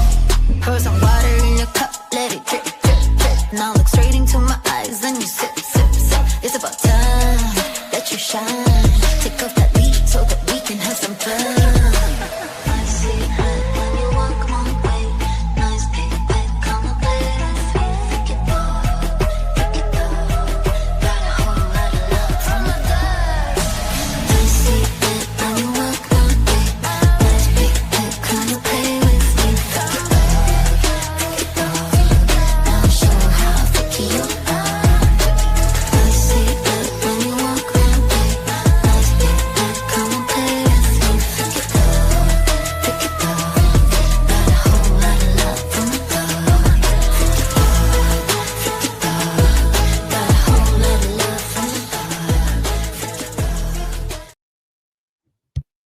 Okay, and that footage you just saw there of, excuse me, Lauren Matthias talking to Christina, the alleged stalker, was when they were on camera, and Lauren was talking about how she gave Christina her CrimeCon ticket to CrimeCon 2004 because she couldn't make it because she's a limited public figure, and it was very important that she was at the Chad Daybell sentencing. Okay, just going to read a couple of comments, and we're going to get back into some more shitty stuff. Carolina says, to serve and protect who? This whole thing stinks. I agree, girl. No detective who was interviewed by Lauren Matthias should have been involved in this temporary restraining order case against Christina. Isn't that being biased? Yeah, and unprofessional, and probably a whole lot more. Thank you for your comment. Yes. Let's see. Blue J5917, welcome. How are you doing? Thanks for being here. Lauren is a cult leader. Those gems all act like they worship Lauren in a very creepy way. I'm sorry, but it makes me wonder how many of these gems are from the church. It's a legitimate question, and no offense to anybody that is from that church, of course. Mary C says, love your comments, Mary C. That coattail comment irritates me. Christina is very talented. I don't know why. I totally agree. Christina can stand on her own 2 feet. She's got plenty going on for her. And I really think, it's fucking crazy. I think, like, this is just my opinion. I think at the core of it is an insecure woman's jealousy of Christina and all that she does have going for her. I think that's what it is. And I think that this is probably expressed in many areas of Lauren's life, sadly, for her and for other people. But we're just seeing it play out in a very public way as it's expressed towards Christina in this case. All right. So, guys, what we're going to watch now, again, it's Every Day with Jay for Justice. She's watching Hella Excited Utterance. And the reason we're doing this, like one channel watching another, I could just get Excited Utterance, but I had this one queued up, is because Excited Utterance, or Hella, the channel, the woman, the creator with the Australian accent. We love our Australians here, right, McJay and all the rest of yous. She was given this footage, this video footage that was recorded from Christina, the alleged stalker's meta glasses that she was wearing at CrimeCon obviously anticipating she might need to have some of her own evidence to back herself up because she realized that, everything is wrong and it's becoming the twilight zone out there very quickly. Smart woman she is. So that's what we're going to be watching here, okay?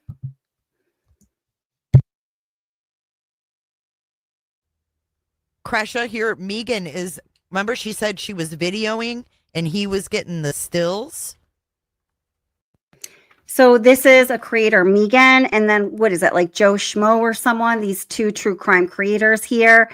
And what we're about to see is when they see Christina, this Megan starts video recording her and Joe Schmo starts taking still pictures of her. So it's starting to look to a reasonable person like Christina is not stalking anybody, but maybe she is being targeted and stalked. And this is not right. None of us would want this to happen to us. No way. Horrible. It says Creeping Joe, Megan, slow-mo. Here we go. Are you watching Hidden Gems? Lauren, Grayson, Joe, and Megan are the actual stalkers and bullies.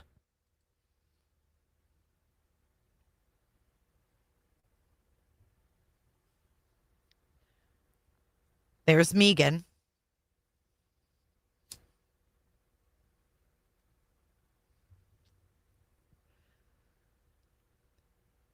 Boom. I don't know. Okay. Okay, hold on. What were your... This is the... And y'all, just stay with me because you ain't seen nothing yet. This is about to get enraging, okay? Make sure you have, you can adjust your ambient temperature because your blood is about to boil. The next one. Let's go back to this one, though. So watch this again. This is Creeping Joe and Megan.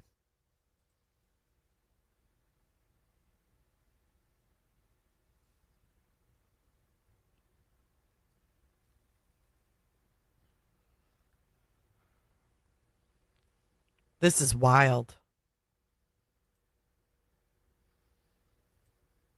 And they think it's funny, huh? Thank you so much, Belinda. Thank you for your $20 super chat. Good to see you today. Homicide investigator for Aurora. We got information emailed to us the other day.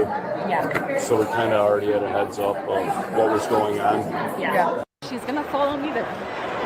I don't know. Okay. What were your guys' names? Yeah.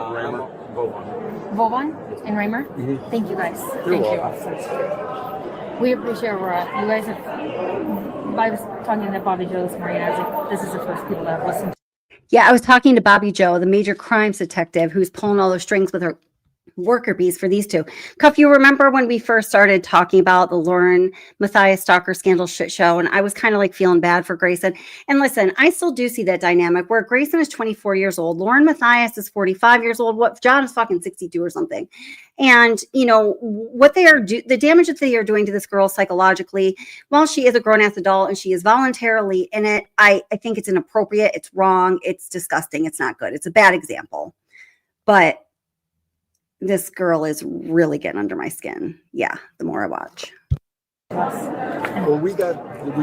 When I was talking to Bobby Joe this morning, I said, this is the first person that would listen to us. Unbelievable. My blisters declared a state of emergency after wearing a pair of new shoes. Socks were the only.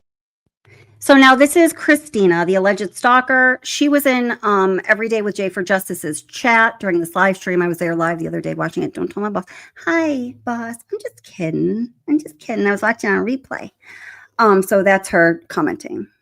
Only diplomatic solution. Oh, the fucking socks. Yeah, remember we were wondering that, Lindsay. Who's Bobby Joe? Bobby Joe is the homicide detective who was on the James Craig case. Information emailed to us the other day. Yeah. So we kind of already had a heads up of what was going on.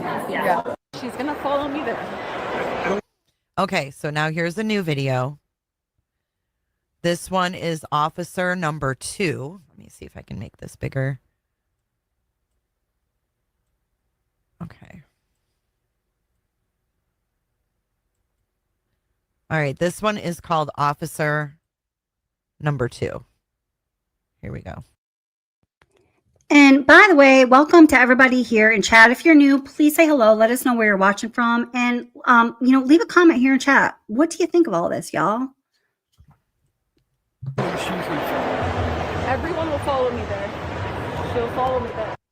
Her glasses must have been on her head here. I know. So that's my point. It's like, I'm in a lose-lose situation. Well, and when it comes to these restraining orders, I'm not going to lie. It is like the burden does fall on you a lot, right? And she says, I'm in a lose-lose situation. I'm not saying it's right. I'm not saying it's wrong. I'm just saying that's until you can get back there and have a conversation with a judge back in and talk, because that's where it positions. Yeah. Thank you for being kind. I'm trying to be weird.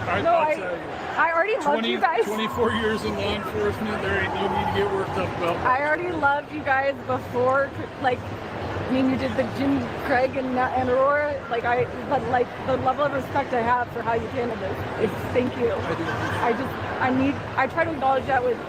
She's saying thank you to how you've handled this. I'm not seeing her do anything freaking wrong. On the evening of 9/5, my friend confirmed the coast was clear so I could take pics for a friend. And I wasn't sacrificing that clearance by putting my shoes back on. No one blames you. I'd run around in my damn socks too. You were very kind. Especially police officers. You guys are awesome. Okay. I feel like you're going to... I'm not saying this because of you. I'm saying she's going to get you guys to arrest me eventually. Well, I will tell you, if you walk away, She says she's going to get you guys to arrest me. She knew what Lauren wanted. I go home tonight, right? Yeah. I'm not here all night. Today's my day. Yeah. Today's my day off, he says.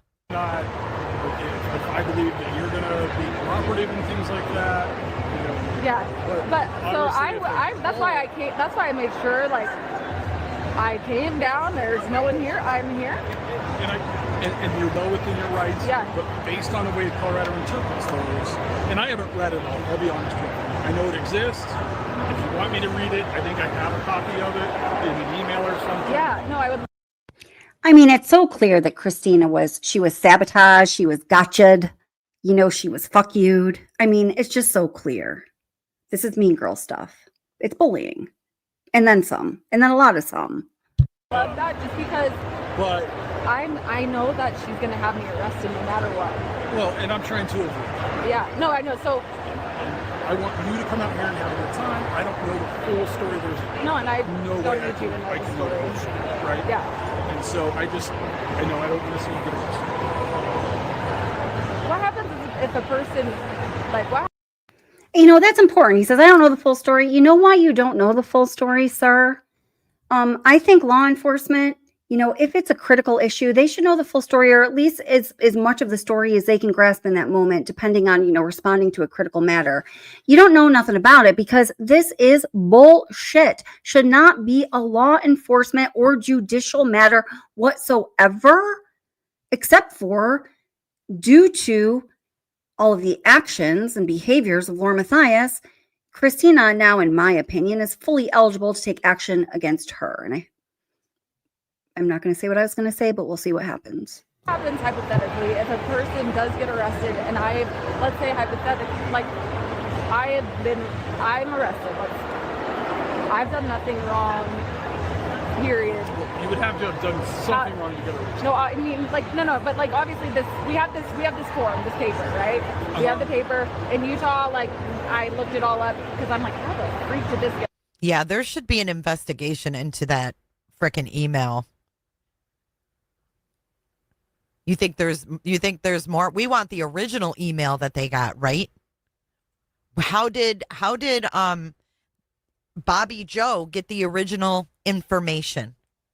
That's what I'd like to know.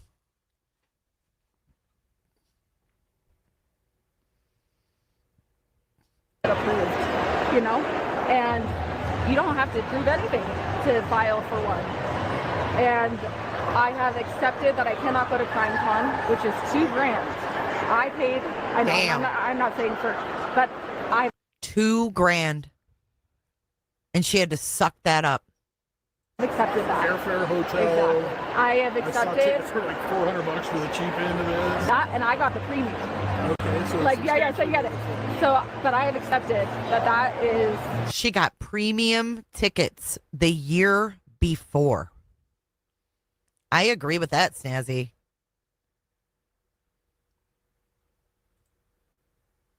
My lot right now, and I will freaking handle it at home. But what I. You preach, girl. She said she'll handle that shit at home. And you're well within your rights. Yeah. But based on the way Colorado interprets those, and I haven't read it all, I'll be honest with you. I know it exists. I haven't read it all. If you want me to read it, I think I can. I haven't read it all. I know it exists. I'm just here to enforce something that I haven't read. Does this make any sense? Does this make any sense? Yeah, it does, because we saw the fucking email. Oh, do me a favor. Monitor these places while you're off this weekend. I came down, there's no one here, I'm here. And you're well within your rights. Yeah. But based on the way Colorado interprets those, and I haven't read it all, I'll be honest with you. I know it exists. If you want me to read it, I think I have a copy of it in an email or something. Grayson is right there. She just walked past me. He says, I think.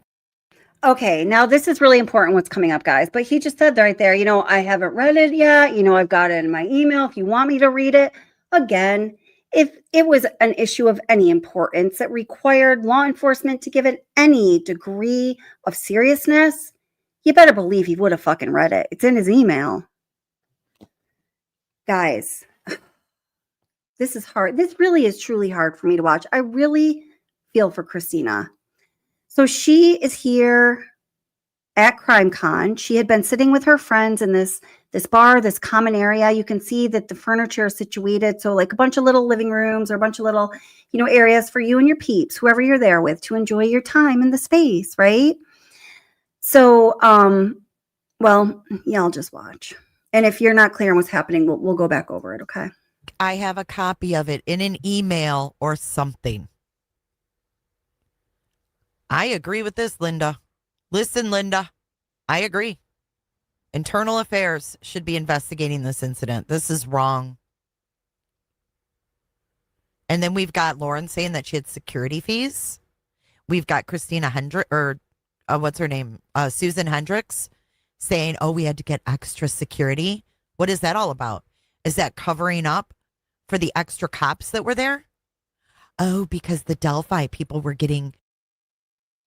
Right. And Anaphylaxis, one of our precious moderators here, who is retired law enforcement, had a long esteemed career in law enforcement, says, whoopsie, what'd she say? You can't enforce it if you don't read it. Right. Thank you for that. Threats. The Delphi investigators were getting threats. So they had to beef up security. Remember?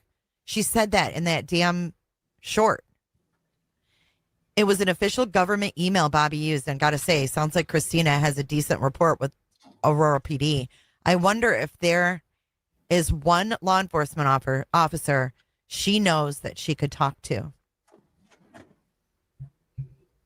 I mean, if there's ever anything, Christina, that we can do to assist. Yeah, so let me just clarify. I don't know if just so I know, Laura Taylor and some other people are having a discussion about, that Lauren being a talented podcaster. She was, no, hands down. She, like I said, the first time we covered this, something you can't take away from that woman is she has a great work ethic. She knows how to make it happen. I'd like to think that she built her success, on the up and up by, just working hard and doing good things. People, try to cut corners wherever they can. Of course, it's human nature. Life is fucking hard, right? We don't expect anyone to be a saint, but she definitely is very good at a lot of things she does. No one can take that away from her. And yes, when people are covering, this dynamic, the, as I call it, Laura Matthias Stalker scandal shit show, copyright, don't take it, I'll sue you. Just kidding. Or any other aspect of true crime. If you have a platform on, social media, YouTube or whatever, and if you're under this threshold, you're trying to get monetized, more power to you. Let me know if I can help you. But you need 1,000 subscribers and like 4,000 watch hours or something to get monetized. Guys, it's not that much. Okay. So yeah, this is a way that people do a side hustle. They supplement their income. A lot of people do it with great, ethics and, ideals of morality in mind. Some do not, right? Yeah. People talking about this. Am I going to make money from doing a live stream? I am. Are there other things I could talk about that would make me more money? Yep. But, this is of interest, right? So this is how we do. This is how we do it, right? It's all good. You don't hesitate to reach out. Right now, all we can do is expose this stuff. But if there's ever anything you need, the injunction was written so vaguely, I could have been arrested just for walking from my room to an Uber or being next to my BFF. So I figured I'd enjoy whatever window of freedom I actually had. So, and again, guys, what Jay was just reading are Christina Mack, the alleged stalker, her comments when she was in her live stream just the other day, okay? That's what I would do too. You can't help that they follow you. That is wild. And then lying and saying that you were in Boise when you weren't. And then lying and saying she was a speaker. The way that this was concocted against you is just so wrong. Okay, so this next one is Lauren stalking Christina. This is where Grayson walks by. I'm going to actually get rid of the pinned comment so I can make this a little bit bigger so y'all can see it. That's probably a lot better. Okay, here we go. If you're on your TV, you can probably see it really good. Who else do we think? Wait, I just want to read this comment because I think this is so spot on. So our friend Carolina says, I can't imagine how everyone is feeling that was involved in this. At best, this was a scandal. Nothing more, nothing less. Laura Matthias created and executed her plan. Yes, she did. And it backfired. And in that backfire, things were revealed that should be unacceptable in the true crime YouTubing and podcasting world, but also as far as interpersonal behavior with other human beings. So, that's what we're talking about. Welcome to the Lauren Matthias Stalker scandal shit show. Was following me. There's more footage. Oh, shit. Who else could it have been besides Megan, Joe? Please don't tell me it was freaking web sleuths. I would love to know who else was following you. Web sleuths or Hendrix? Yeah, that was the first thing that came to my mind was Trisha. And she's probably not very covert, if it is Trisha. Did you guys see Bobby Joe there? At CrimeCon, was Bobby Joe in attendance? No, I don't know who else. I need to know who to look for. Oh. I'd love to see the footage. Right, Trisha all bedazzled in her cowboy hat and shit. Where's John Ramsey? Where's John Ramsey? Fucking A, man. Forget Lauren. Christina should sue Aurora PD. If anyone's a little lost there, she was talking about this woman, Trisha, who is the creator of this. Well, it's a YouTube channel named Crime Sleuths. It was just at one point a giant, very well-developed Facebook group. Kresha says, hey, Christina Mack, if there's anything you need, let me know. You're always welcome to my platform. It's a great community of people who are behind you and justice, period. Lauren Zaho. Absolutely. Grayson is right there. She just walked past me. She ID'd. Look at her. Grayson is right there. She just walked. Here's Grayson right here. See her? Nosy little biatch. Hold on. Let me slow that down a little bit. Okay, so just to give you a little background where we're at, Christina is in this lobby, this common area with her friends. They've been there for a couple hours, according to her. In this lobby, in this building, this is a massive hotel, the Gaylord something or other. You know, CrimeCon, most of the events are housed in here. When you are let out of a lot of these events, I've just learned this by watching different video footage, including some of Christine's Meta footage here from her Meta glasses, which you can buy. Well, you can buy from Google for as little as about $650. I found out. Somebody said like 400. I didn't find any that actually did everything that you'd want them to do for that cheap, but you can keep looking. Black Friday is coming up, my friends. Ho, ho, ho. So Christina's with her friends, and she notices that there is a uniformed officer near her. Of course, being in her situation, that makes her nervous. I mean, shit, I don't really do anything I could get in trouble for. And if I just see a uniformed officer near me and I'm like, what? Say what? Who are you looking at? What do you think I didn't do that?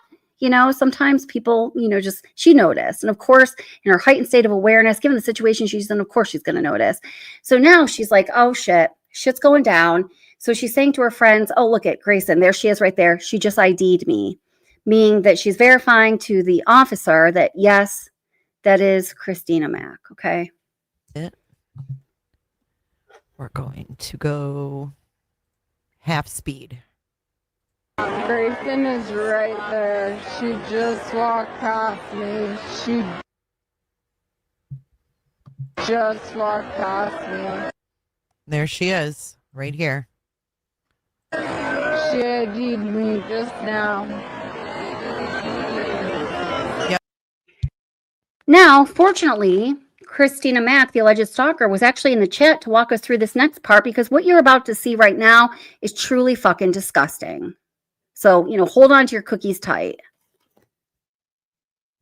Oh, so I'm sure Christina sat there and said, oh, fuck. Here it goes. Here we go. Grayson is right there. She just walked past. Do you see Grayson look right at her too? Is Grayson by herself in this scene here? No, she's not. You're going to find out. We got her right here. See her nosy ass? Right there. Bust it. Bust it right here.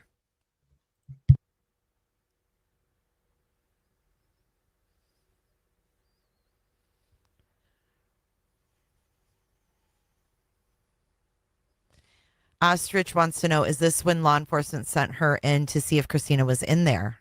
Oh, is it? I'm not sure. It could have been. Yes, our girl Jay is just a little behind on this one, but yes. Now you see that person all the way to your screen. I got to do my little L's for left and right. My son always picks on me. I do not know my left from my right. Never have. Screen right. That's Lauren. She looks mighty scared of Christina, doesn't she? She just ID'd me, she said. And then the cop comes in to remove her. Is that Lauren? I wasn't sure if this was Lauren. Right here. Is this Lauren? Can anyone confirm? It looks like her, but I'm not sure. I didn't know there was a Bobby Joe connection until the body cam. I got that footage after our first hearing. Oh my God. Wow. Talk about having the rug pulled out from under you. That is Lauren. Confirmation. It is Lauren. Trailing behind. Wow. Look at her looking right directly at them too. I don't know, but when I'm watching this really burns my ass, because you're going to see this again. You're going to see Grayson. Tell me if you know who the person that's going to be between Grayson and Lauren is. They move as a group, like a school of fish. You know what I'm saying? And, you know, they just check it out. They look, yep, Christina, Lauren turns around, Grayson and the mystery person keep walking. This is just so fucking smug and self-righteous. If I wasn't disgusted by this person's behavior, I'm not going to say this person, it's just the behavior this person's behavior prior to seeing this would have been a done deal for me. Right here.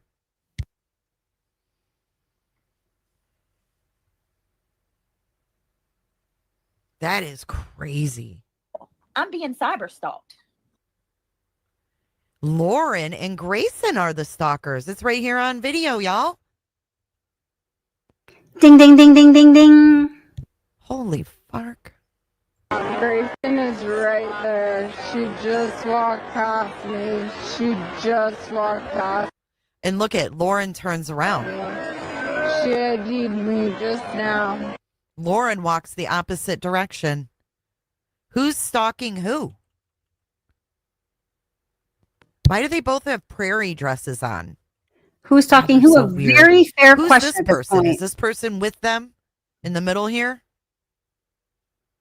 Sneaky bitches. Why are they both wearing prairie dresses? Wow, I'm being cyber stalked. I'm being cyber stalked. The lawn crime. Grayson is right there. She just walked past. Is that Trisha right there?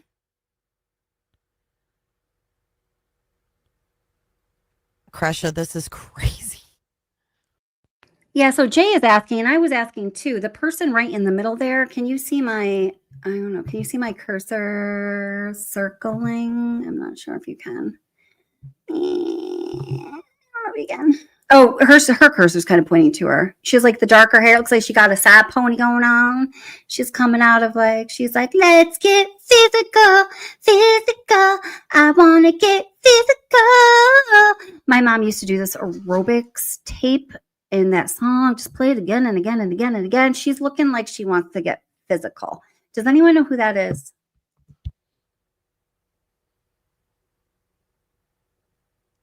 This is crazy. I'm absolutely loving these glasses, though.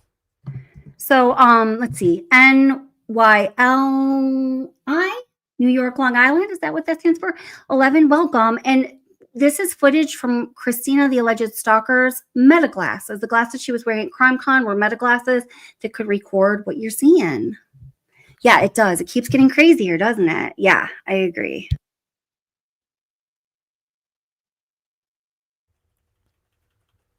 This is so contrived. Wow. I'm going to walk that close to her and then say I'm being stalked. So Grayson kept going. This person's like, wait, what's going on? And then they keep walking. I don't know who that is. Cuff you. Good guess as we're trying to name the person here. I don't think it's Bobby Joe though, because Joe's hair doesn't have that reddish tone. And she also has much shorter hair, and she's a like little here, I'll show you. You tell me what you think. I think her build is a little different. That's what I'm saying. Here, let's see. Let me just get to this. So Bobby Joel Olson, that person that is behaving so inappropriately, that major crimes detective that was, at least for a time being, the head detective on the James Craig murder investigation of his wife, is the one who's calling her worker bees. Look out for Lauren and Grayson because they really love law enforcement. CrimeCon, protect them.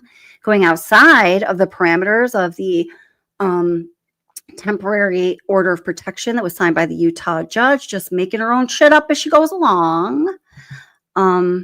This is what she looks like. And then this is from Plunder. Plunder, hey, by the way, covered the James Craig case really well. In my mind, I was just thinking that, but maybe I'm wrong. And then I would need to know what number to look at.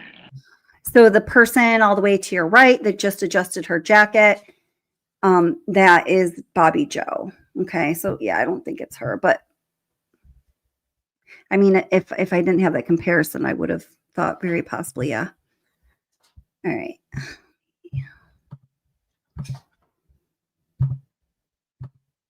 And again, guys, tomorrow night, Tuesday night, and Wednesday night, we are going to be covering the same topic around 9 p.m. Eastern. Hope you can be here. because there's so much to talk about. There's just so much. And Lauren went the opposite way. Yeah, Megan. I think it might be Megan.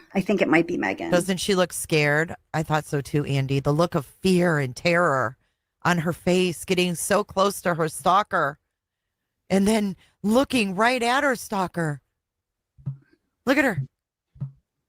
Busted right here. Let's make that a little bit bigger for those in the back. Whoever this person. New York, Long Island, 11. I am also New York, but I am far more north than you, much further upstate, and it has been damn cold. Have you been getting any snow in Long Island yet? We've had some. Is looking too. Who's this? I want to know who that is because it seems like they're with her. Yeah, Carolina, I think you said this so well. Carolina says, yeah, it's like sharks swimming around a dolphin. That's exactly the feeling I get too. Watching this makes me anxious for Christina. It really does. Obviously, I'm not literally scared for her. This is in the past, but it's like you can really understand what one would feel like in this situation. And it's just simple. It's just not okay. Yeah, they look right at Christina. Remember, this is the glasses. She's got them on her face. They're looking right at her. Is that Megan? I don't think so. Is it? Is that a side pony? She saw Christina and immediately turned around to go tell the officer. It's 100% a side pony. Let's get physical, physical. You guys know I'm a good singer. You know the song, right? You do. I know you do. Christina was sitting on the couch. You guys think it's Trisha, huh? I don't know about that. It could be. They were all running together. I mean, no doubt about it.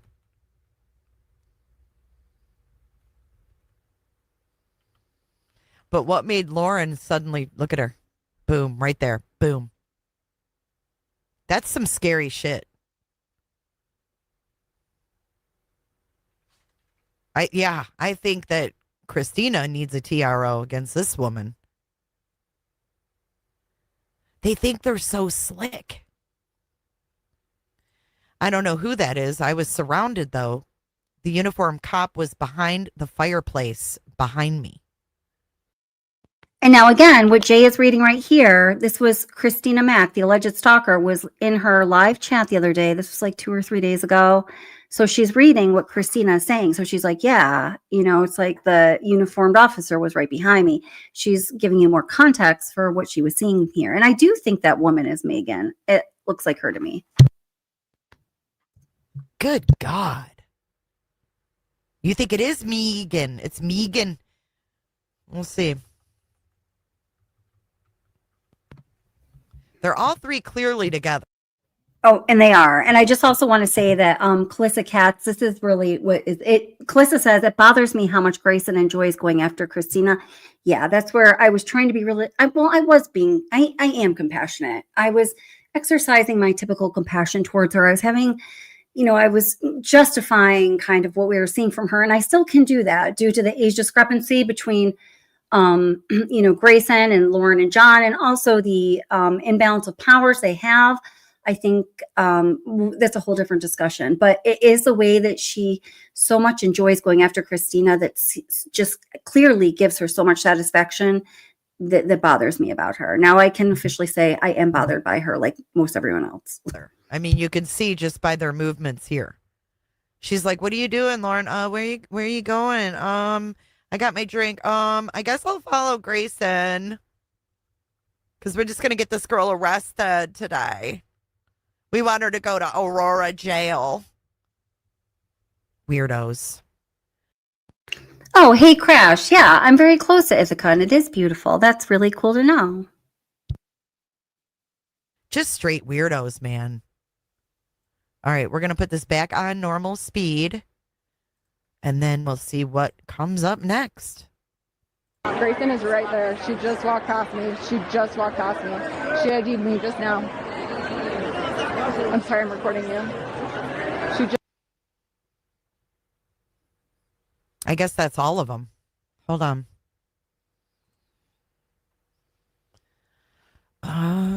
Let's see. We've got 1, 2, 3. Oh no, we didn't see them all. We didn't see this one.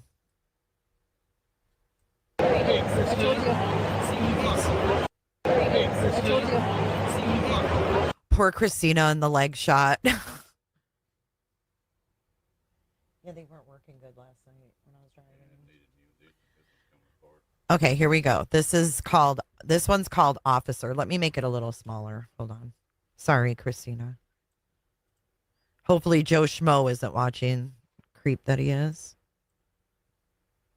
I'll tell you what, I said if that was my daughter that he was following around taking pictures, I'd be getting that footage if I could from the hotel. Because how long would they keep their footage? You know what I mean? Janice. Well, good job, Janice, on you too, keeping them closed. I agree, J. Rose. Lauren made friends with Joe Schmo and Megan because her other friends figured out her true colors and she needed to get some new friends. And they actually think she likes them. Kathy, that's true. That's true. You know that she doesn't like them.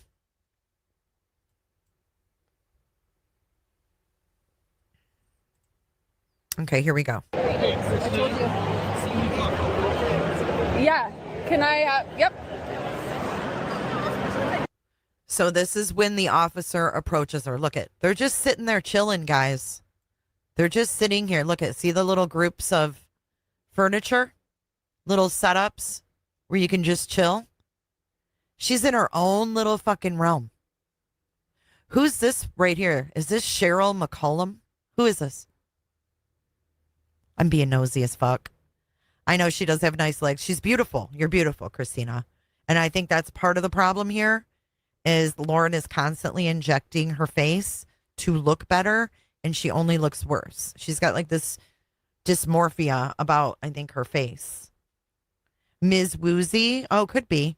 Because they were with her. Mm-hmm.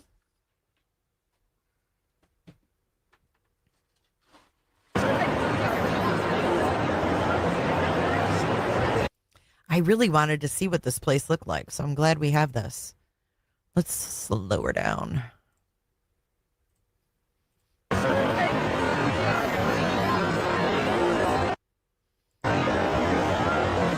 Like I've been wanting to see this layout. How fucking embarrassing. Is that Lori Hellis right here? Lori's like, what the fuck's going on? Look. Watch. Yeah. Can I, yep.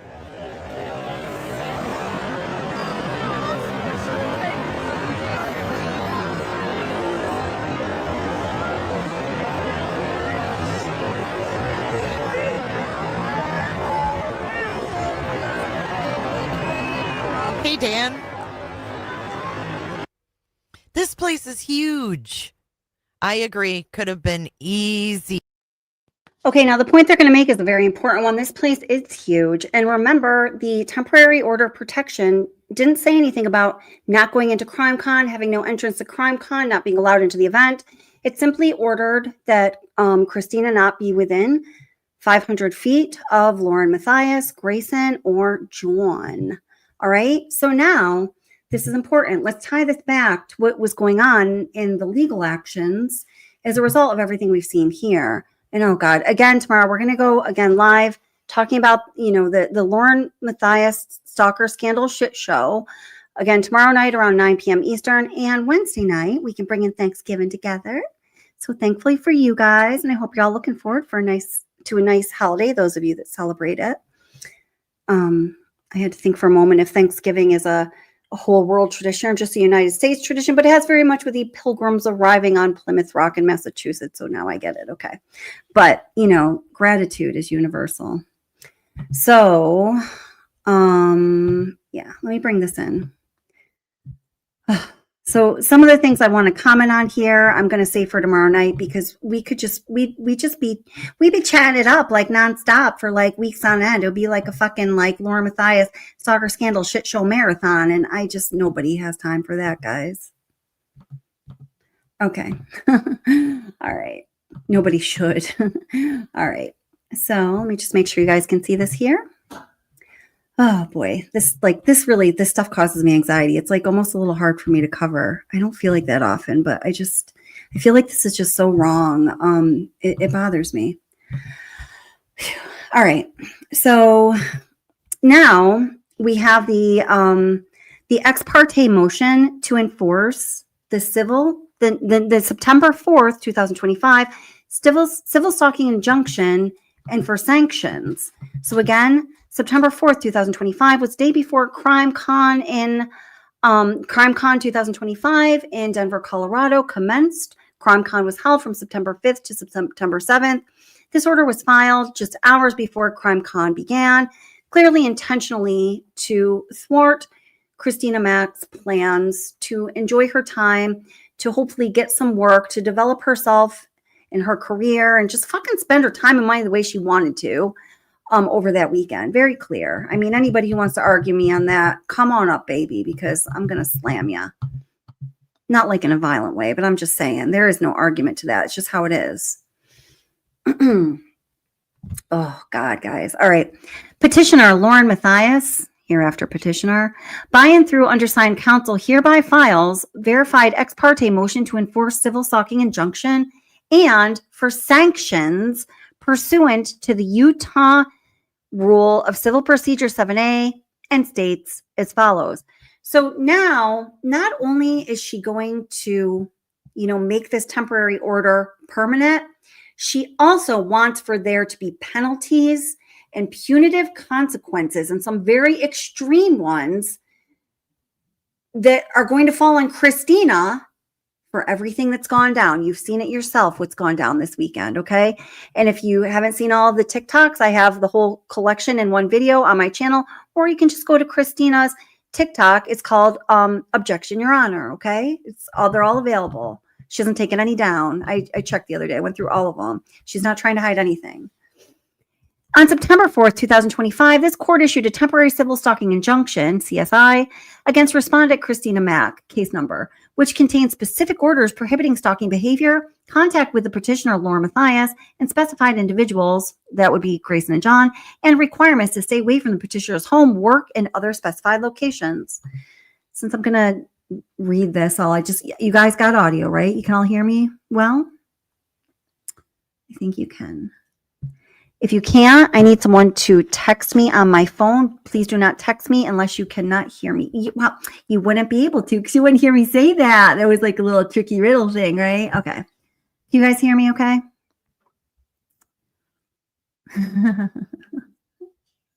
Well, it's a question I'm sure that's been posed by others.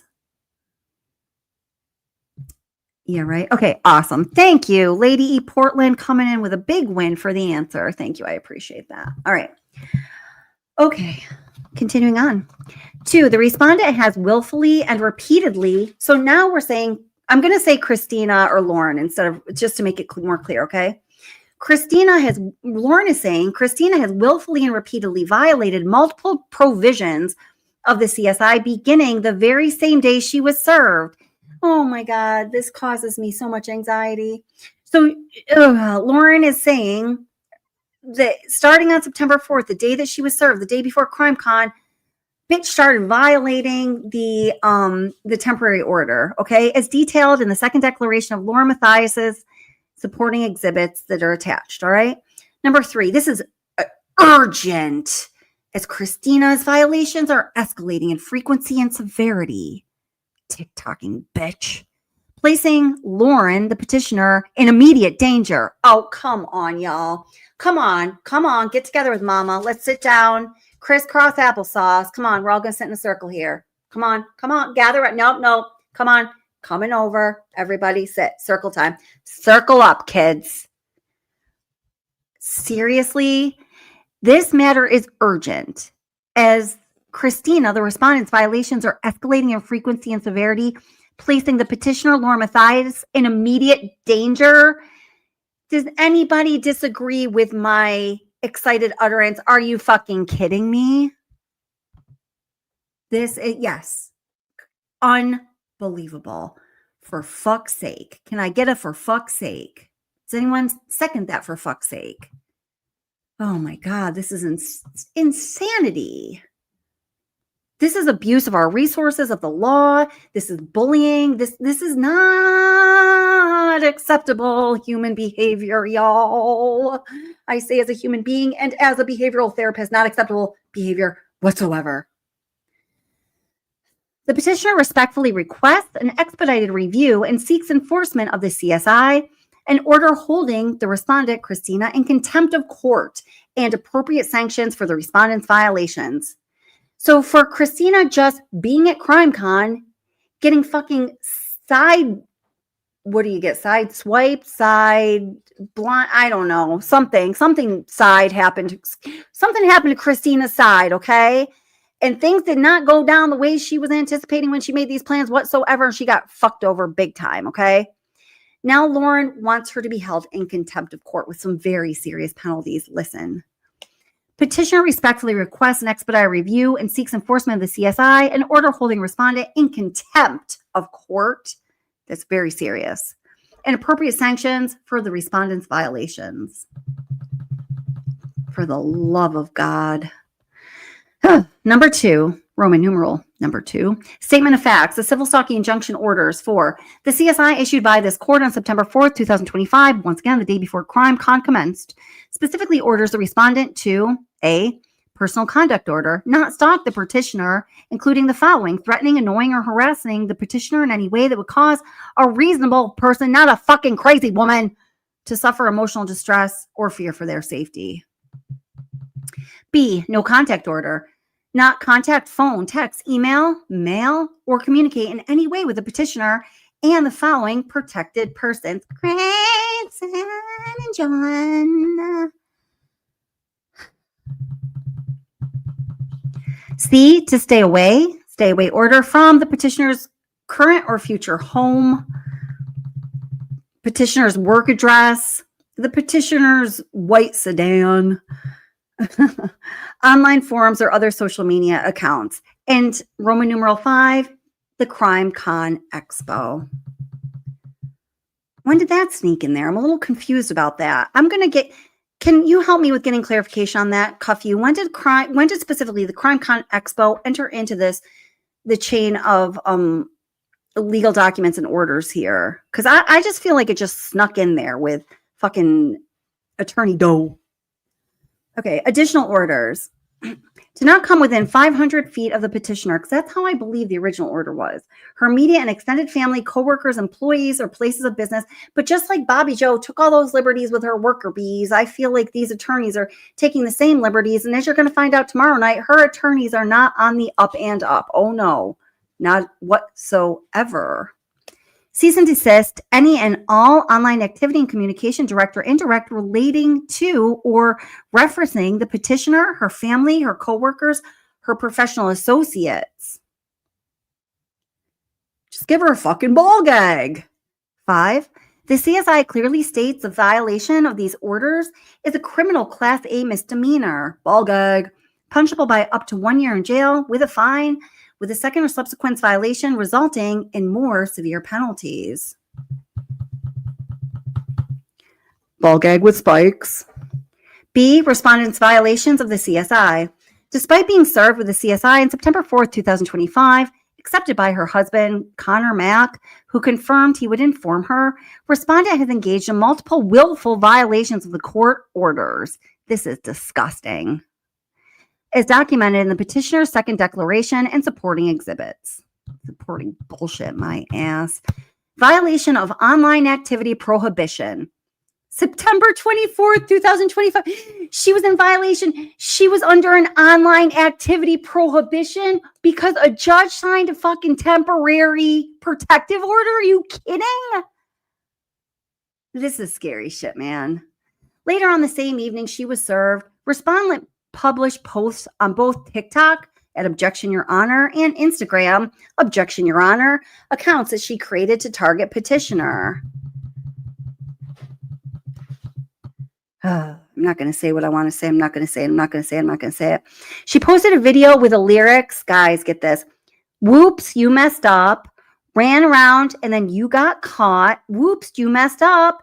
Now you're crying about what you lost. Yeah, bitch, you did. Yeah, bitch, you are. Respondents responded to a friend's comment about telling the real story. Well, damn, bitch, aren't we all for people telling the truth? Which is synonymous, by the way, with the real story. If there is such thing as an objective reality, which is largely in debate, but let's move on. Quote, as you wish, Exhibit 22. B, violation of stay away order, CrimeCon Expo, September 5th, 2025. Now, this is where I'm not clear on the legality of it. If anybody does know, I'll be checking chat in just a moment. If you can give me some clarification, that would be great, because I think this is a little wishy-washy. One, respondent traveled to and attended CrimeCon Expo, which was specifically prohibited in the CSI. That's what it says here, but okay. Approached CrimeCon security acknowledging she was aware of the CSI, but intended to attend anyway. She approached CrimeCon security, Christina, acknowledging she was aware of the CSI, but she intended to attend anyway. That wasn't fucking true. We saw it on 3 officers' body cams as well as her meta glasses. She was approached by law enforcement and, expressed her shock and displeasure, asked reasonable probative questions to understand what her very limited rights as an American citizen and human being were at that time, and she went out of her way to abide by what was requested. Also, she was observed by law enforcement walking through CrimeCon in close proximity to the petitioner's location. When confronted by officers, admitted that she knew about the order and that her husband had sent it to her. See, even using the word admitted makes it loaded. She admitted she knew about this, that she wasn't ignorant of the order. No, it wasn't like that. She was asked a question, do you know about it? She answered, yes. There's no admitting. There's a discussion. And also was physically served again, thanks to Bobby Joe, major crimes, and told to leave immediately or face arrest. And y'all saw that didn't happen either. This is a bunch of bullshit. C, additional online violation, September 5th, 2025. After being removed from CrimeCon, posted 2 more videos on TikTok and Instagram. The first video, she mouthed audio stating, "Don't lie on me," with threatening undertones. Could you please be more specific about those threatening undertones? What? She mouthed audio stating, "Don't lie on me," with threatening undertones? What was she like? I don't understand. Threatening undertones. Was she holding a firearm in her hand on the video while she was mouthing audio stating, "Don't lie on me"? I simply don't get that. The second video performed lyrics from Eminem's Worms, including, "I'm gonna make you eat your words," a direct threat. Let me read that again. Second video performed lyrics from Eminem's Worms, including, "I'm gonna make you eat your words," a direct threat. What the actual fuck? Oh my God. I'm gonna make you eat your words. What? A direct threat? Dude, these people need some serious fucking help. D, violation of 500-foot stay-away order, September 5th, 2025 in the evening. Stood just feet away from the petitioner in a hotel bar while holding a camera. Only departed after observing petitioner's producer on phone with Aurora police. Photos document respondent within mere feet of petitioner and producer Grayson York. Oh, for the love of God. Second violation of stay away order, September 7th, 2025. Again, bitch came within 500 feet of smelly Lauren Matthias. Yeah, I said it. You smell. In a bar during lunch. Was escorted by security to restaurant directly behind petitioner. F, indirect harassment through third parties. September 10th, 2025. Now, CrimeCon is over. It's history, a sad chapter in Christina Mack's book, and a victory for Lauren, Matthias, and Grayson. Respondent Associate Lori Hellis published YouTube video discussing the CSI using petitioner's name. Well, for fuck's sake, she's allowed to do that because she lives in the goddamn United States, and we have the protection of something called the first, not the second, not the third, not the fourth, not the 56th, not the 88th, but the fucking First Amendment of the United States Constitution, you dumbasses. This makes me irate, if you can't tell. Respondent commented on the video, "Thank you, Lori, thank you," with crying emojis. Now, this is a fucking crime.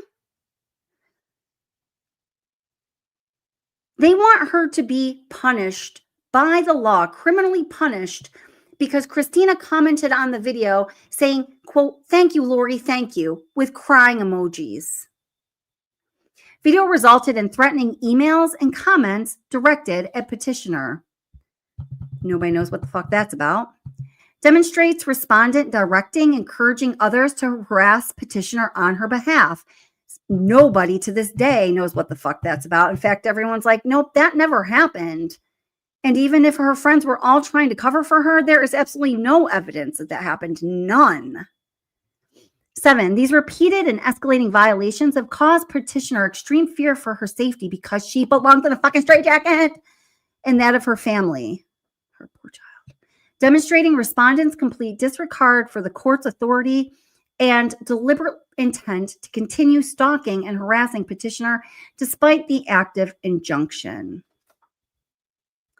You know, we can all tell you who's showing complete disregard for the court's authority, Miss Matthias, and that be you, bitch.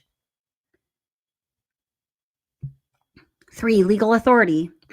Utah Rule of Civil Procedure 7A provides, I just want to make sure you're all still there. I'm just like waiting for for my stream to go down because I'm saying things against the sacred one. Utah Code blah, blah, blah, states that a violation of civil stalking injunctions constitutes a criminal offense of stalking under a code. B, it may be enforced by a civil action initiated by the petitioner, and C, may be enforced by criminal action initiated by the prosecuting attorney, who's a piece of crap himself, but we're talking about that tomorrow. 10, this court has inherent authority to enforce its orders through contempt proceedings and to impose appropriate sanctions for violations. So we have now the verified motions and supporting evidence. 11, this motion is supported by A, the second declaration of Lauren Matthias dated September 13th, 2025. Certain exhibits, including the TikTok post of, "Whoops, you messed up," and live video and the worms video. "I'm gonna make you eat your worms," a direct threat with threatening lyrics. Oh my God. Eminem, Slim Shady, Marshall Mathers, whoever you want to show up as, could you please comment on this? What was your intent when you wrote the song Worms and the lyrics, "I'm gonna make you eat your worms"? Photograph of respondent within feet of petitioner at hotel bar. Screenshot of respondent's YouTube comment that "Thank you, Lori, thank you," with the cry face emojis, just by the way. And threatening communication received after YouTube video. And I don't know what the fuck that's about. C, Aurora Police Department body cam footage from September 5th, just showing Christina very upset. And D, the court's file and records in this matter. I'd be upset too, Christina, by the way. Very upset. 12, the facts set forth in this declaration and exhibits would be admissible in evidence and support of finding that the respondent has violated the CSI on multiple occasions within days of being served. Guys, here's the request for relief. This is what she wants done. Issue an order to attend a hearing requiring respondent to appear personally before this court and explain why she should not be held in contempt for violating the civil stalking injunction. Now, because you've done nothing wrong and we have already punished you, now we're going to fucking make you show up and explain why you've done nothing wrong. Guys, this is really, truly, not even joking, very scary stuff. We need to see this. We need to spot it. We need to call it out.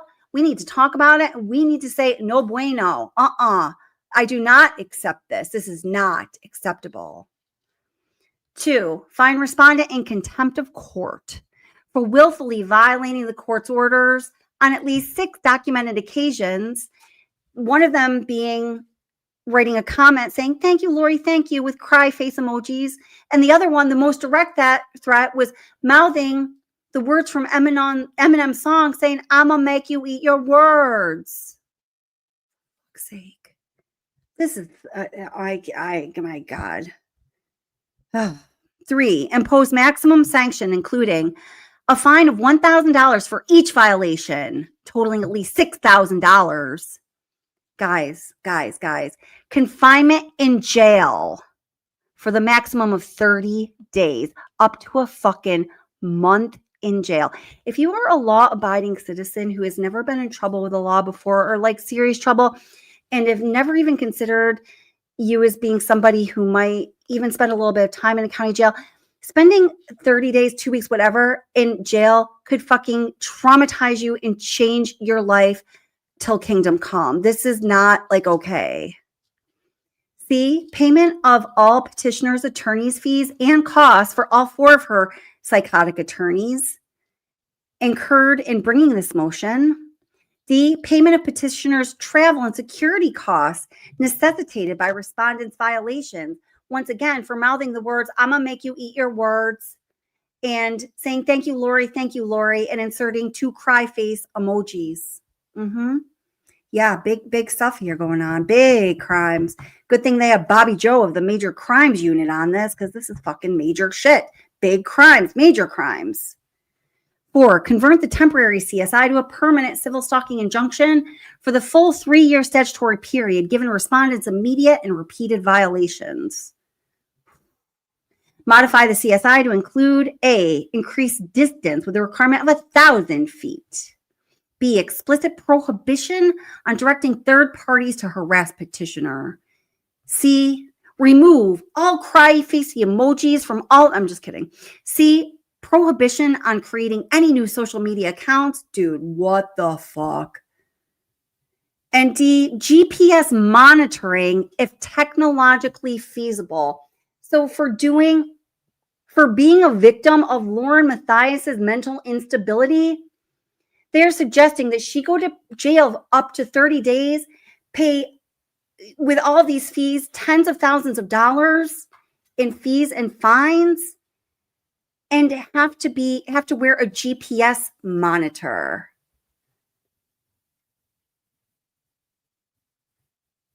It's just like, think about that.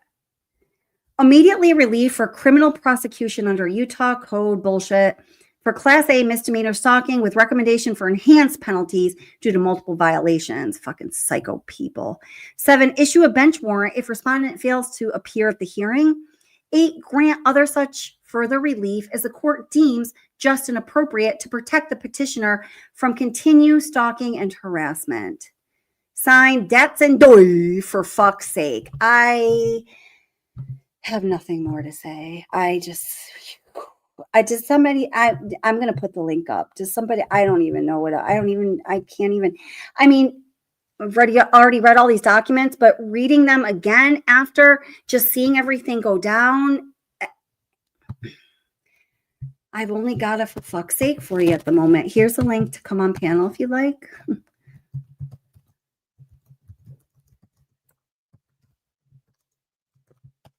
Okay. Oh, your doggy cute. Yeah, it's just unbelievable.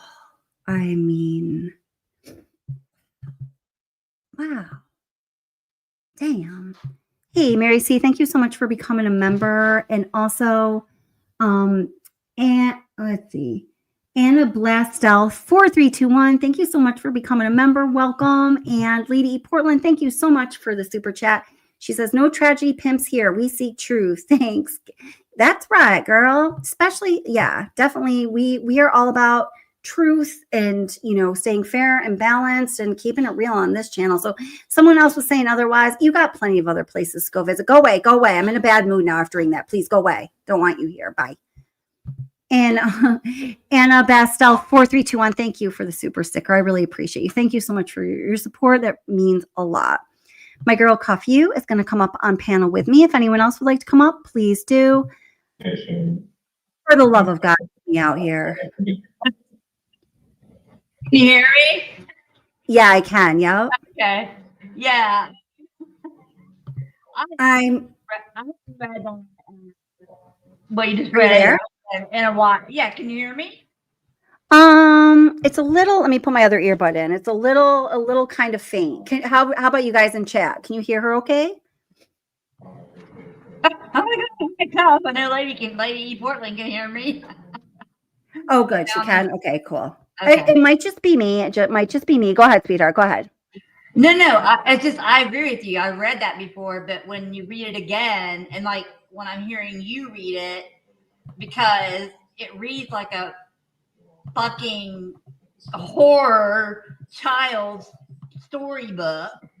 I mean, expecting her to pay $6,000, wear an ankle bracelet, stay in jail for 30 days, have to show up in person. I'm like, that's so traumatizing. I mean, it reads like 1984 by George Orwell. Yes, that's exactly what it is. It truly is scary. It really is. And seeing those videos that you showed from Excited Utterance, I can't remember what I watch it sometimes. Yeah. From seeing those and seeing them literally walk right by them, I know. It was like they were trying to provoke them. Absolutely. It's exactly what they're doing. They're like, "Oh, see us? Can you see us? We're gonna like totally fuck with you." I mean, you know what I'm saying? Yeah. I don't know. Honest to God, I know how much more there is to come, and I know you and I both know there's gonna be some shit coming that you guys are gonna be like, oh. Oh my God. Like, I don't even know. Like, just getting all this information together, fine. That's what we do, right? And Cuffy's been helping me with that. And like, just trying to pick out what to cover, usually I can, you can, it's just like there, if it wasn't such an ugly topic, I'd be like a kid in a candy store. There's so much to choose from, Yeah. It's just. But Kelly, here's the thing. And it's like I said earlier, somebody has to set a standard. So that's right. The true crime YouTubers that, like you and Dr. Vanna and like some of the other, ones there's some that aren't really big. There's some that are very, very big that are very dedicated to what they do. And the whole thing is Lauren has lost all credibility and any shred of integrity she had. And she's done it to herself.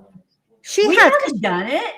No, she could have walked away from that. It would have been so fucking cool. And obviously we understand we can't expect this from her, but it would have been so fucking cool for someone to be like, you know what? I just had like a little bit of a breakdown, live. Like, this is really embarrassing.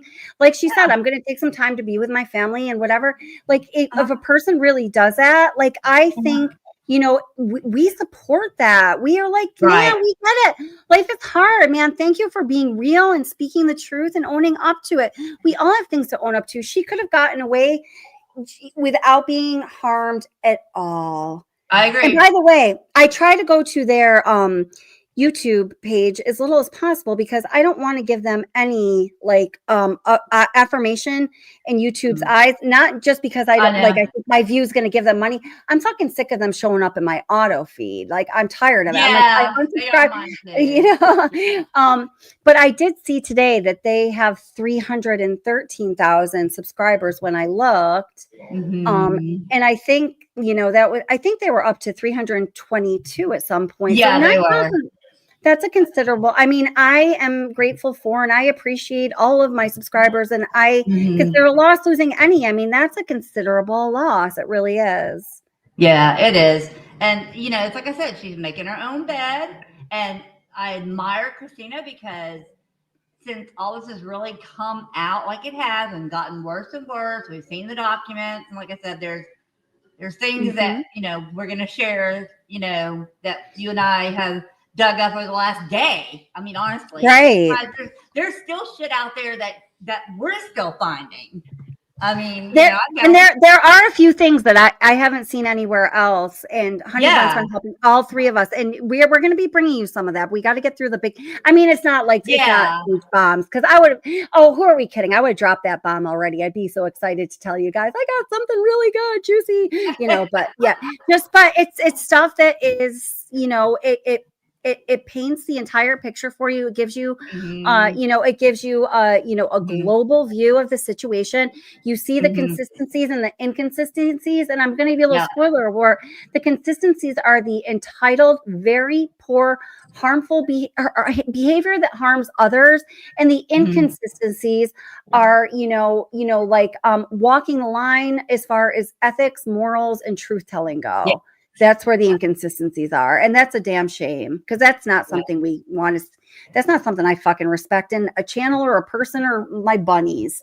I'm just kidding, guys. You are all ethical and beautiful. Thank you. Okay, sorry. Here's the thing. Here's the thing we all need to remember is that anyone, and I mean anyone, can sue anyone.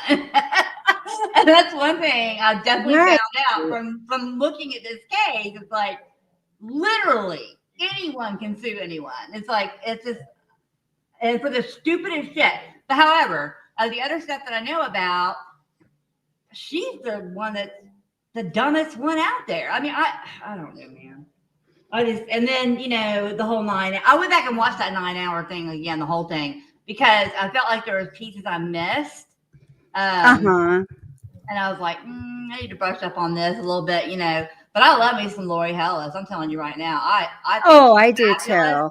And honey, I'm going to tell you one thing. I ain't ever going to spend 9 hours of my life like that ever again. Not even on double time. Not even 4.5 hours. Why would you? I mean, you got to think, okay. So it's like people said, Lauren's got to be kind of smart. You know what I'm saying? She's had her channel for a while and all that. Sure. So it's like, what in her she snapped or something, because what in her mind made her think that was a good idea?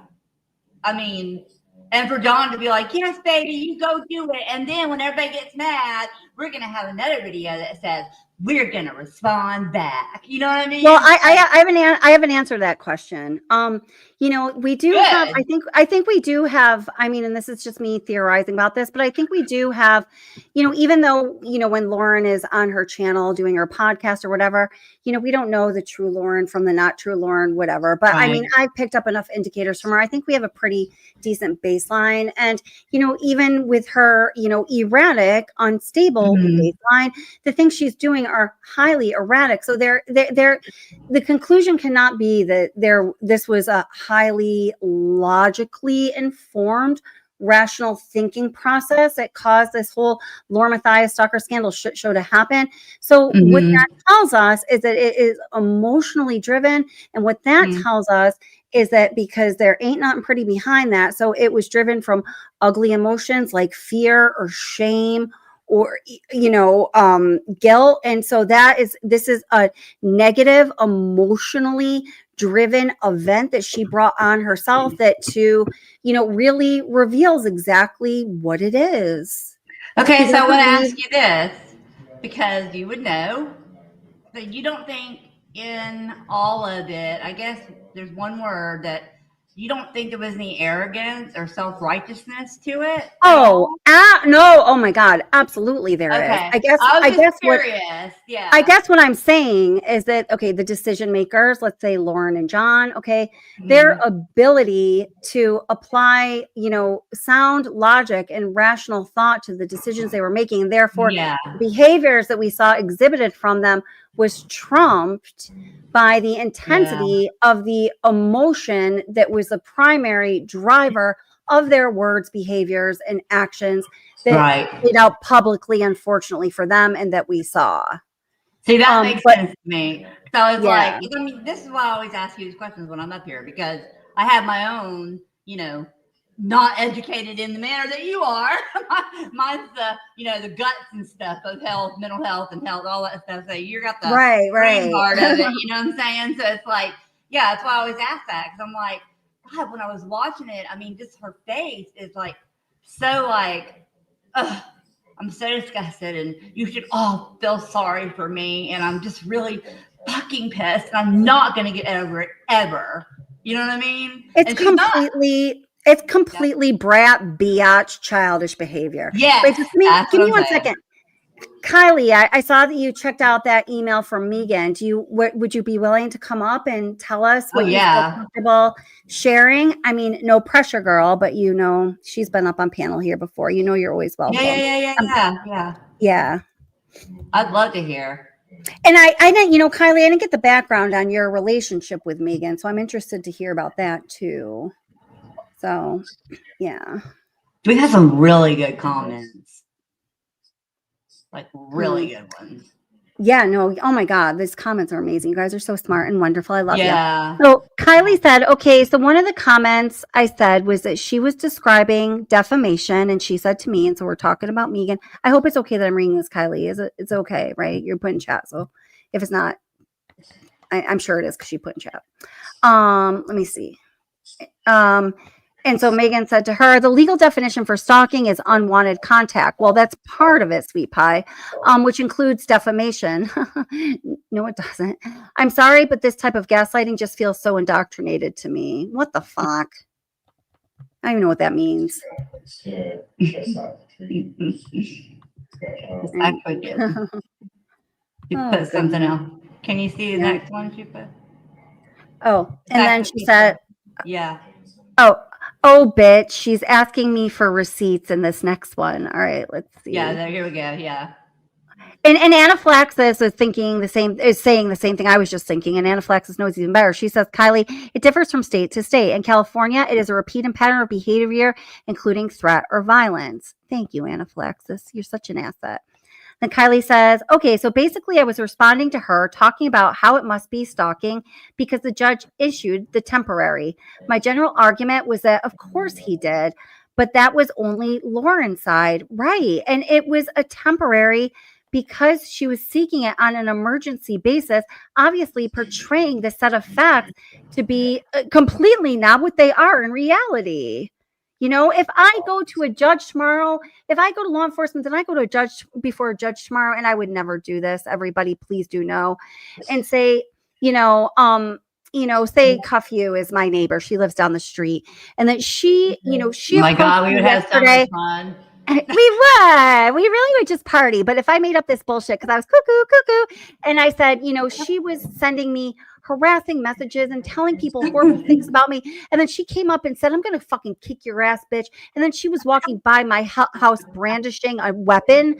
Like, yeah, the judge would give me a temporary restraining order. I guarantee it. Right. But not one of those things were true. Right. So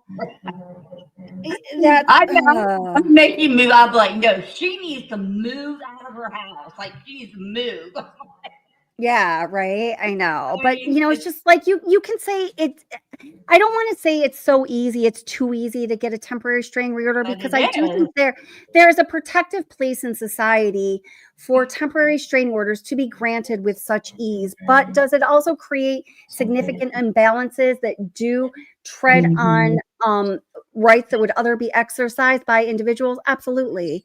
But it's not a perfect system. There never is a perfect system. It can never strike a perfect balance. So our society has by continuing to vote the way we vote, to legislate laws the way we do, we have said that we are willing to have that infringement upon rights. If you are wrongly accused of being a stalker and you're not, and somebody gets a temporary order against you, you're going to lose some kind of rights.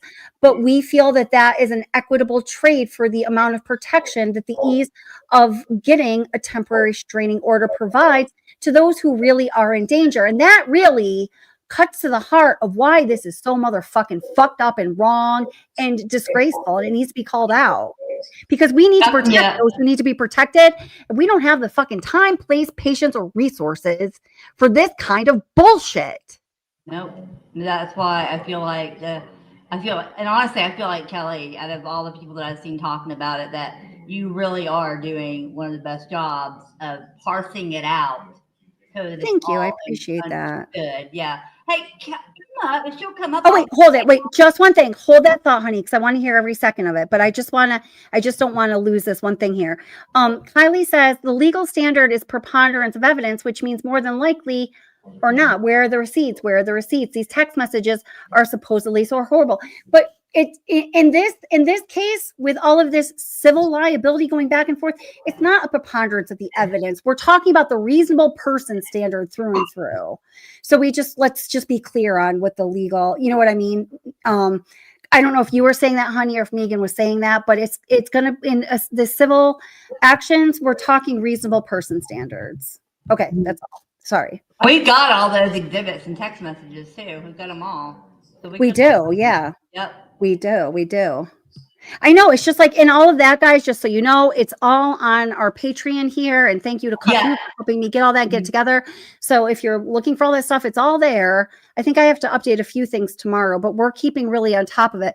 But it's just like, even when I start to like get my little paws into that stuff, my head starts to spin because there's just yeah. I agree. I do too. And trying to like read it and keep it straight. I'm like, wait.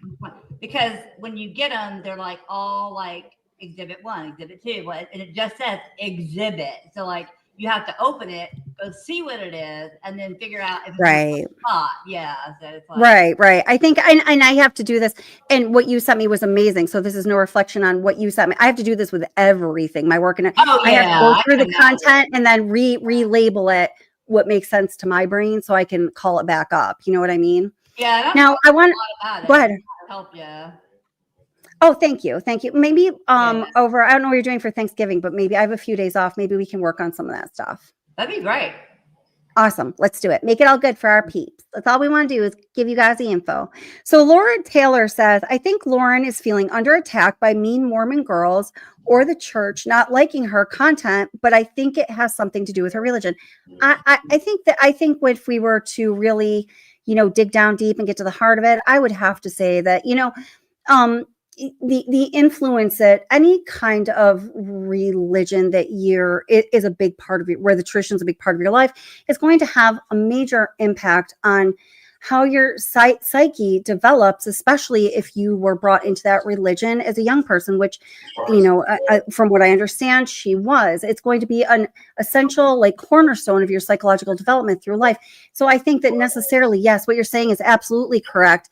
And I think that we need to understand that. And that's why it's important to have these discussions, because we need to understand ourselves and also other human beings so we can have tolerance for others, so we can have compassion for others, so we can have acceptance and forgiveness and grace for ourselves. These are all really important things.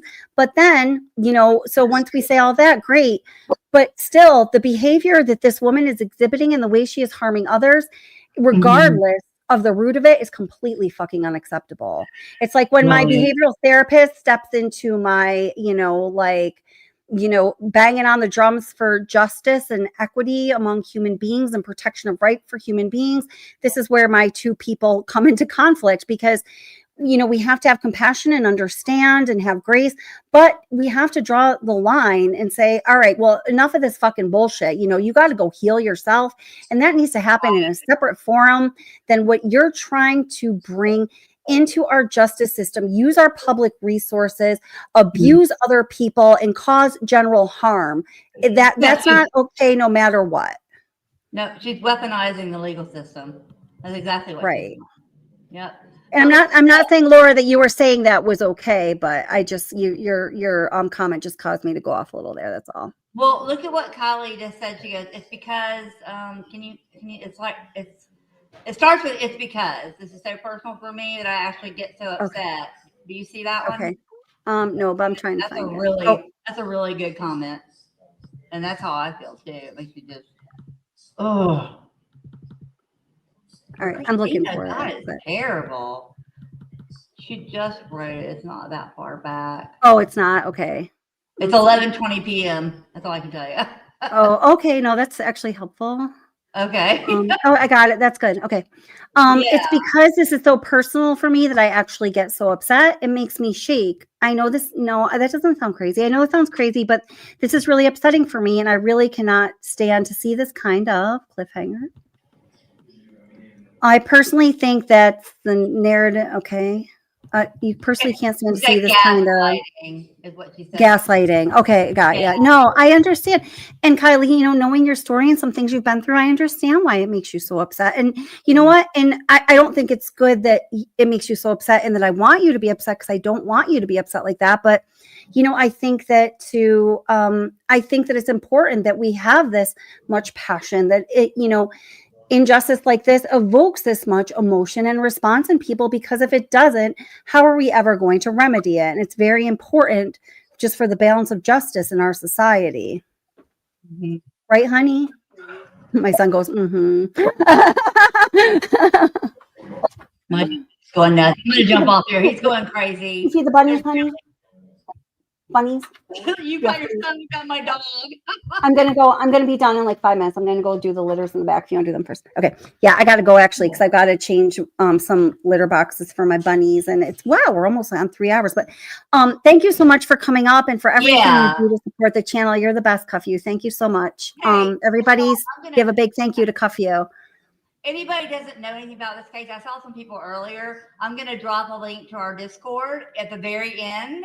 And you can go over, and the channel that you're going to be looking for says Laura's shit. Awesome. So there you can Perfect. the backstory we looked at, stuff like that. So I'll put that in the very end. All right, I'm out. And then also definitely check out the Discord. It's much more lively. Cuff You does a great job keeping that going with new information and conversations. And if you want the whole case file, I'm going to update it tomorrow for anything we don't have up. I'll have that on the WTO Patreon. So we've got all kinds of goodies for you, because we love you. We're thankful for you. So we want to give it back. Yeah. All right, I'll put that in the very end of the. Well, I'm going to go ahead and throw it in there, and I'm going to throw Patreon in there too. Okay, awesome. Thank you, sweetheart. I appreciate everything you do. All right, bye-bye. Okay, thank you. Okay, so Kylie is saying, all right, so she wants me to again read this from Megan. It's Kylie, it's just hard when like so many chats come through, and I think the way sometimes you type them, it doesn't come up in that order for me. So that's what I'm dealing with, honey. I'm not trying to mess up your shizzle nizzle. I would never do that. All right. So Kylie says, I don't get why some are not understanding Lauren's side. So this is Megan talking. She's corresponding with our friend Kylie. Okay. And I do appreciate you taking the time to explain your position. What I don't get is the hate and the vitriol coming from some people towards Lauren. Ooh. Okay. And I don't get why people are still talking about it. I'm now just getting around to responding because the comments have been crazy. Well, people are still responding to it, Megan, honey, because the way that Lauren has harmed and harassed and tried to turn things around on Christina in a way that could, I'm sure, has deeply impacted her life already, but could truly damage her life in irreparable ways is not acceptable. It's not acceptable to me when Christina is the subject. It wouldn't be acceptable to me if you were the target. It sure ain't acceptable to me if I'm the target or my son is. And for anybody here, it's not acceptable to me for you to be treated that way. And a lot of people feel that same way that I do.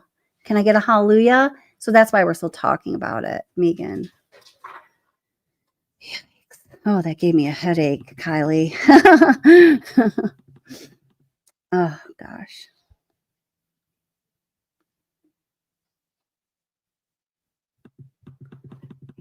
Yeah. Rachel says, you know, Megan seems to be trying to minimize Lauren's behavior. Yeah, I think so. Thank you, Lady Portland. Annie Oakley, thank you. And again, on the Discord, the channel name is The Lauren Shit Show. Yeah. I know, Lady Portland. Honey Bun and I were thinking of going to CrimeCon this past year. We didn't go. And then some of us are planning going to the Vegas one. I think I still will go. And the reason why is everyone knows, definitely from New York, you're never going to get cheaper plane tickets to anywhere than Vegas, right? They have those cheap plane tickets, inexpensive hotels. So people go there and gamble, right?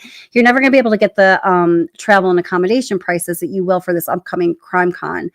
But seeing this has really given me pause. I'm not as excited about it as I was. I'm going to still go for that, economy reason. But it's, you know, it's like finding out Elf on the Shelf isn't real, you know? It's like that. The magic is gone. Oh gosh, guys. All right, guys. I do have to go though, because I have to work tomorrow. Then I have 5 days off. Woohoo! But hey, listen, live stream tomorrow night around 9 p.m. Eastern, New York time. Also Wednesday, we have so much more to talk about. If there's anything you want me to know or to cover, or, you know, if you'd like to come up, you can email me at whatsobsession@gmail.com. I would love to hear from you, or through Patreon. I don't really get messaging on Discord because Cuffyu is the queen of Discord because she's so good at it. I can't use it on my computer. I don't want to tell you anymore. But that's how to get a hold of me. All right. You guys are so amazing. I appreciate all of you. Thanks so much for being here. And I hope to see you tomorrow night for sure.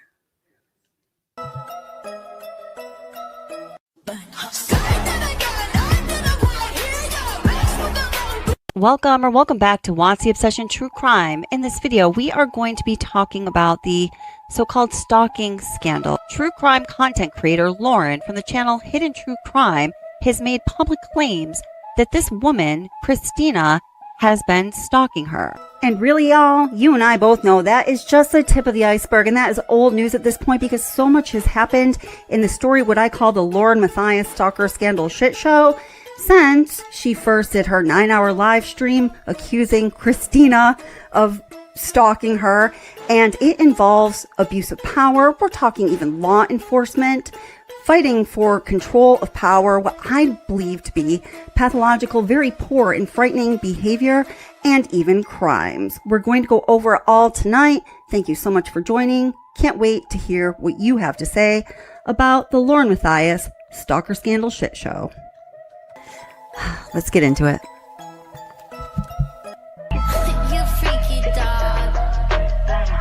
I don't need to analyze every word that comes out is a lie. Make it look like it's so ice. You won't make it to the finish line. Talking about big cash, that's the minimum. I'm done with this trash. Talk to be critical. Show me your mental state before we get physical. Pour some water in your cup, let it drip, drip, drip. Now look straight into my eyes and you sip, sip, sip. It's about time that you shine. Take off that lead so that we can have some fun. I see red when you walk my way. Nice big bed, come and play with me. Pick it up, got a whole lot of love from my dad. I see red when you walk my way. Nice big bed, come and play with me. Pick it up, now I'll show how freaky you are. I see red when you walk my way. Nice big bed, come and play with me. Pick it up,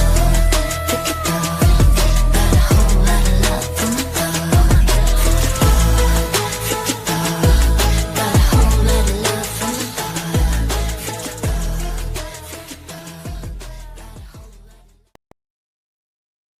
Well, hey guys, I have to tell you, I meant to show you some of the really crazy comments that I've gotten in covering this case. Ugh, I'll do that tomorrow. They're fucking scary. Some of my moderator, they're just fucking scary, guys. But then also, even when I'm writing comments on my own StreamYard here, and this doesn't happen too often, it does happen sometimes, but I've noticed that more of my own comments on my own channel are getting rejected than usual. I just left one for Callista Katz. It says, I think that she needs to experience the natural consequences of the harm that she's caused others as well.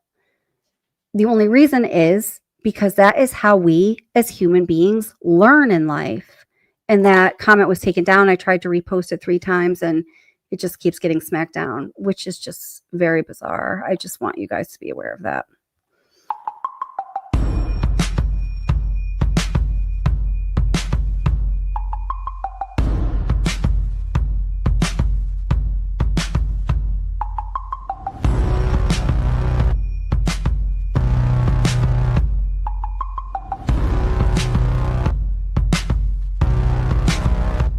Here we go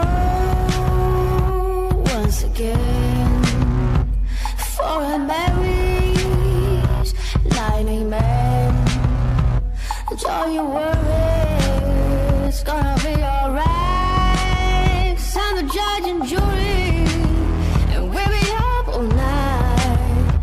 better check for pose. You better check for pose.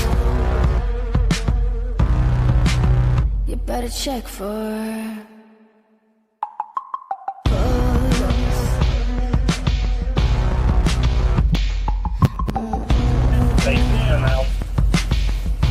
They are dead on that. all the best things love can bring.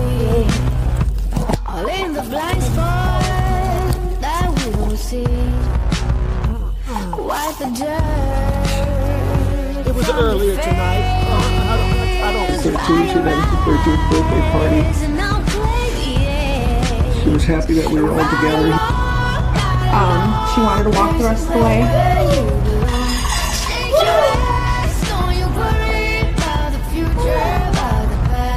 You will hurt the ones that love you, and they will hurt you right back. Sing along, sing along. Our love is a heart attack. You better check.